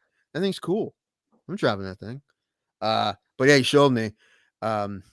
He's like, I'm like, Dad bought that. I mean, it surprised me because he bought it brand new. Because I figured what would happen is like he would If anything, he would buy the new one and like give my brother his old one, but that's not what happened at all. So that's pretty cool. They just have to wait for him to get it. Then to get it, he has to bring it out sometimes. But no, they live in enough property that actually is his friend's property, but they can use whatever they want. But so it makes sense. They ride 4-wheelers and stuff all the time, so that makes sense to have, especially he goes hunting. So that's a big deal. He's been wanting one forever, so that's cool. I'm excited. I'm excited to drive it. I'm going to drive it. I mean, they drive easy. It's like a car. Yeah. Sure. Yeah. Yeah. Mine's cost less than 10 grand. I mean, it wasn't new. It was used. And I paid cash for it. I'm broke. Yeah. Yeah, I was surprised my bank. We talked about banks earlier. I'm surprised my bank let me do that. I thought I was going to have to call them and be like, hey, this is me. I'm making this purchase of this much money. They didn't. They just let me swipe it. It's weird. At CVS, I go to CVS and buy vitamins, and then they turn my card off. That's what I was saying. It was embarrassing because the cashier's like, well, maybe you don't have enough money on your card. And I'm like, did you say that to me out loud in front of people? I'm like, that's not the case. That's not the case. Then I got a text and I text them back and then they turn it back on. But I'm like, yeah, it wasn't. I'm like, yeah, but thank you for embarrassing me in front of the other people in line. Thank you. I appreciate that. I got over it, but it was a weird thing for him to say. Just assuming that had to be the problem. It couldn't have been a card problem. It had to be a funds problem. You gotta have enough money, right? That's bull. Yeah, that's all right. I forgive him anyway. But yeah, but they let me buy a car with no. Here you go. Yeah, swipe half your bank account away. No big deal. That's fine. We won't double check to make sure that's you. I remember when my brother bought his car, and he had it straight cash. He had to pay for half of it in the beginning of the day. Then come back after the banks reset and pay for the other half of it. Yeah. That's weird. Let's make picks for Saturday real quick. Yes, let's do it. Let's do it. Because I have sausage I want to eat. I'm very excited. Yeah, I ordered smoky bones off of Uber Eats while we were recording because I'm a hungry fat boy. And also I need to go to bed. So yeah, no, we're about out of steam. Let's make some picks. Font Aldo. Man, Fonts looks so good. But Aldo. Yeah, but Jose Aldo, even at his age right now, he's not that old. He's 35. I know, but Rob is 34. MMA miles, the MMA miles on that guy are a lot. He's 70 compared to a lot of guys. They haven't really been showing, though. I mean, you think Agreed. They would be showing a lot more than that. This is the thing. You kind of forget about Aldo. Like, he's been there forever. He's not really that old, and he looks great. He still does. But, I mean, Ralph Font looks so good against Cody Garbrandt. I think what's going to happen is going to be a decision. It's going to be 3 rounds to 2. I think I'm going to call Rob Font by a decision. 3 rounds to 2. That's my guess here. Okay, yeah, I can see that. I'm going to take Rob Font by decision. I think Rob's going to eke this out, but I could also see Jose Aldo knocking him out. That's the problem. Like this is Rob Font. I don't know. He's a tough fuck, but. The Brad Riddle Rafael Fiziev. That's gonna be fun. Yeah, that's gonna be fun. Fight. That's I mean, you know how fun the Bobby Green fight was with Fiziev? I think this will be just like that, at least, or even crazier. I don't know if I hope one of them gets knocked out. I don't know which one it will be. I'm picking Riddle, I guess, but by decision. I think they're both tough, but I think it's gonna be a banger for sure. At least I hope so. I mean, this is one that if it isn't fantastic, it's disappointing. If it's just okay, it's disappointing because you have these 2 guys that like to bang, and both their hands are just insanely good. Both of these guys are super technical strikers who hit like trucks. So Guida and Santos, I don't know, probably Santos because he's a jiu-jitsu guy. And I'm picking Clay just because I like Clay Guida a lot. I've been a fan of his for a long time. I love his fighting style and how bouncy he is in the cage. Plus that hair. Who doesn't love, even though he's balding? It makes it kind of better now. He's hilarious. The fact that he won't cut it, he still lets it go, and he has a big bald spot. Yeah, it's hilarious. That's why I wish we were sponsored by Keeps. That way I could throw a Keeps thing in there. Yeah, I'm gonna pick Clay Guida on this one. Well, I hope he wins. I love Clay Guida. Jimmy Crute and Jamal Hill. Jimmy Crute fight last. What was that? Who did he fight last? Crute. I'm not sure. I'm looking. Crute's a younger dude. He's 25. Hill's 30. He fought. Oh, that's right. He lost to Anthony Smith. That's right. And I think isn't Hill also coming off a loss to Anthony Smith? I think, yeah, because they fought recently. No. That was I'm thinking Devin Clark. But Crute's nasty. I'm picking Crute, but so was Hill. Who did Hill just beat? Oh, come on. Where's the thing? Oh, I lost it. The one I'm much more interested in though is one of my new favorite guys. Just came out of fucking absolute nowhere, and Chris Curtis. He saved me during Tequila Quinces, and they decided to give him another fight on very short notice against Brendan Allen. Yeah, this is a tough fight. I mean, so was the Phil Haas fight. That was a tough fight, but this Brendan Allen fight's also pretty tough. Brendan Allen's a tough dude. He was supposed to fight Brad Tavares and then somebody else tough. It's like the third guy they've given him. This is Chris Curtis is doing something I don't think Ray Hyclak would do if he was a fighter, and I'll explain. He finally got a shot at his age in the UFC and has a big giant win that he wasn't supposed to win at MSG. He's on top of the world, right? He's the guy. Huge. Ray Hyclak would ride that as long as humanly possible. I would. He would absolutely. Even if I lost, give me another fight, and he lost. Then people are just going to remember that fight. They're not going to remember, what he did against Haas. Remember his last fight. But you would ride that for 2 years. I that would be my Al Bundy 4 touchdowns in a single game fucking moment. If I won at Madison Square Garden in the UF fucking C, I would Kelly Pavlik and live off that for the rest of my life. That's and all respect to Kelly Pavlik, by the way. But a ton of credit for doing that, though. I mean, that's great. And like I said, I think we can get him on, and I just haven't asked yet. I think we need to do that. But we'll wait. Hopefully, he wins. I don't want to ask him after a loss. That's weird. And also, I know I'm not picking him though. I think Allen's pretty tough. He obviously probably can knock him out, but I'm going to say that Allen's going to beat him. I'm gonna take Chris Curtis because he's one of my new favorite fighters after saving me from doing tequila shots. So Chris Curtis all day, and to this day. Ray does a great job of breaking down fights. This guy's going to win. Why, Ray? Tell us, because I like him. Because he saved me from not doing tequila shots. That's why I'm picking Brendan out or Chris Curtis in this. I don't know who Darian Weeks is, but he's replacing Matt Brown, who has COVID. As unfortunately, the immortal Brown has COVID, and it can't. And Brian Barberena, in his own right, is a savage. So I'm picking Brian Barberena on this one. I was looking forward. That's a tough fight for. I don't know if it's his first fight in the UFC, but that's a tough fight. I was looking forward to seeing Barberena and Matt Brown go at it. Sadly, with the COVID, we're not going to get it. Hopefully, we get it in about 14 to 10 days after Barberena goes through his thing, and Matt Brown can fight again. But the prelim cards, there's only a couple that I. Manafil, I was going to say, the Alonzo Menafield fight's going to be dope. I think that's at the bottom there, Tom. Yeah, there we are. He's good, man. He had that. He got somebody with? He got somebody with a Von Flue a couple fights ago. Yeah. William Knight's been tough dude too. But I'm picking Menafield. And then Alex Moreno, the guy my uncle used to sponsor from Alex Moreno versus Mickey Gall.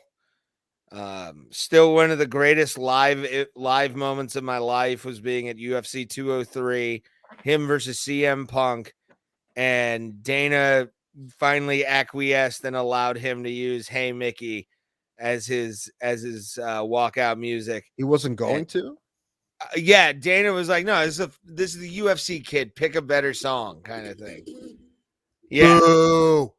yeah. There was a whole UFC edit about that. Yeah. He's lame sometimes. He often is lame sometimes. I agree. Doesn't let enough fun happen. I mean, it's already a fun sport, but it could be more fun. Look at boxing, man. Look at boxing. As far as showmanship, is more fun. Not But anyway, because they let him do crazy shit. Every one of Mickey Gall's fights except for one was in the UFC, but his first two were against Mike Jackson and some guy named Phil. So Phil Brooks, never heard of him. So he's only just the biggest star in wrestling right now, which is weird to me. But that's neither here nor good there. for him for trying to fight though, because it didn't go well. Yeah. No. That was. And I don't. Did he think that it was going to be like a Lesnar thing when he was going to be able to outpower everybody? He kind of just wanted to do it, and I think honestly, just get a payday in the UFC. No, he put in the work. Like when he first made the announcement, he put in the work. But there's probably some people he could have beat, but they were not Mickey Gall. I've never felt the air go out of an arena faster. Like. You could LeBron or the Warriors beating the Cavs with a Game 7 buzzer, the Jordan beating the Cavs in that Game 7 beater didn't take the air. D-up. There was I honestly I've never seen the room get so deflated faster as CM Punk versus Mickey Gall. When he went for that double leg when Mickey Gall did that double leg takedown, everybody knew it was over. Everybody. That is funny. Even I did. I lost all illusion immediately. He's using all the rules. See, we fight in the streets. There are no rules. Yeah, thank you. Yeah, one of those. No, it's like the toughest street fighter on the street against like a skinny kid from the high school wrestling team, and like that kid hits a double leg. And you're like, oh, that's not what we wanted to see. Come on. I was going to say, it'd be like Tank Abbott taking on Dan Severn. Like that happened, didn't it? Doesn't end well. Yeah, doesn't end well at all. I'm picking Morano because he's on a tear. He beat Cowboy in his last fight. Trying to get him on tier 2. Like I said, if we can get a hold of him, I'm pretty sure he'll come out. Like I said, my uncle used to sponsor him, and he still knows them.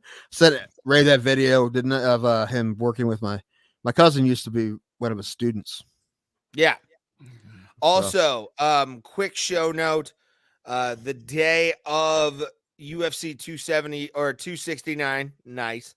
We will be having Yes. You didn't talk to me about this. I thought I did. I messaged you about it. Well, you said you wanted to, but I don't. Oh, well, when? Like before the fights? Before the fights, yes. Okay, yeah. I was thinking like 4 p.m. We're gonna do a live stream for interview with from Dana White's Contender Series, Logan Urban, who was a short notice fighter against I'm just going to call him steroid asshole number 1. Because no, seriously, he actually had a fight with a guy who popped hot after the fight, and they made it a no contest, or something like that, right? I'll look. Probably though. But we're going to be talking to Logan Urban from Dana White's Contender Series. He will be on the show December 11th, the day of UFC 269. Nice. And we will have him on because I want to talk to him about the entire experience. And then I obviously want to discuss the steroid thing because that was... When I found that out, and I love Logan, I was at Revolution Fight and Fitness yesterday. My body is still recovering from that fucking episode. And also, I also realized I cannot tie the belts at all. Plus, I don't have a belt that can fit me. I need a bigger, white belt. Are you trying to tie it from the back? Like no, I'm this, actually and tying it around from your the waist? front and doing the whole thing. Or, you Yeah, know, like doing it took- start at the front and then go to the back or wrap around. I I don't can't know do if that. I ever really mastered it either. I just get good enough to get it to stay. So, but yeah, that's going to be a big show just big because we will have the interview. It'll probably be about 2 hours. We'll go up until the first prelims of UFC 269, Oliveira versus Poirier. And then we'll be live tweeting during the show, which will be fun. At least I will be drunkenly. Yeah, So you guys can do that. I don't know if I don't think us being together wouldn't really work this time, unfortunately. I don't think. No. Especially, No, and also I don't feel good, man. I mean, I could obviously I could do it. I can do this. Well, I can do hopefully that. tomorrow It's just- you find out what's wrong. I won't find out big thing. tomorrow because they're gonna order a test. But yeah, I have a lot of. I told Tom I have a bunch of tests. Anyway, they're gonna find out. EKGs, X-rays, laser beams. Laser beams. Yeah, right. Still one of my from Space Jam. Still one of my favorite lines ever uttered in a comedy. But yeah, we'll have Logan on December 11th. I'm very excited for that, just because I want to have a guy who's fought in a UFC sanctioned thing on that day, and the only time he can really do anything because he's in the gym on Tuesdays. So we will be doing that live. Share that out, guys, because we're gonna get in depth and really go in. Because honestly, I want to know, like, when he found out after that he got starched, and honestly, I think it would have been a different fight if the dude wasn't on the gas. I really do. I think. I mean, you don't. I mean, it was so quick and one sided. That's hard to but tell. That's why I'm saying the gas kind of helped him on that, dude. Like, you also don't know how much of what he was taking and why. Some guys take that shit to cut and whatnot. Or whatever. You shouldn't. Still, Number one, no, you shouldn't thing. do it. You shouldn't do it. Yeah. But, I don't think he'll say that though. I don't think he'll say that. I think Logan's going to be honest on this. Maybe. Well, I hope so. But because Logan's awesome. I hope that he might have to have another fight, but I hope that he gets another shot with them. Especially because number one, I think he was already in the short list anyway, because he was like a 2-day replacement or something, right? Like he wasn't supposed to win that fight anyway. But and then the fact that the guy popped, right? So it's a no contest. I think maybe one more, and then he'll be back depending on who he fights. I want him to fight Reggie Merriweather. I'm gonna tell him that. All right. Yeah, well, he'd probably kill Reggie. But the thing is, Reggie's beat some people he shouldn't beat, and he's had really tough fights with people that are really good, like 2 guys from the UFC he's had tough fights with, or who were in the UFC. Anyway, okay. All right, boys and girls, I think it's time we end. We've gone 3 hours as we always have. This has been Bro Plata. Tim has been in pain. Give Tim a round of applause for being the man that he is. Thomas, as always, our great producer. Because after this, I'm just going to be thinking about it the whole time. And that's been like what's really been terrible. Like it's just not knowing Don't do thinking it. the worst. Well, it's impossible not to, Ray. I know, buddy. But we will see you guys next Tuesday after the Font Aldo fight coming up this Saturday, which we all thought was this past Saturday, but was not a thing. And we appreciate all of you guys, and we'll say it every week. And it's the amazing part of the show, as we will see you at the Kumite, fam. Bro Plata, where black people and white people talk nonsense.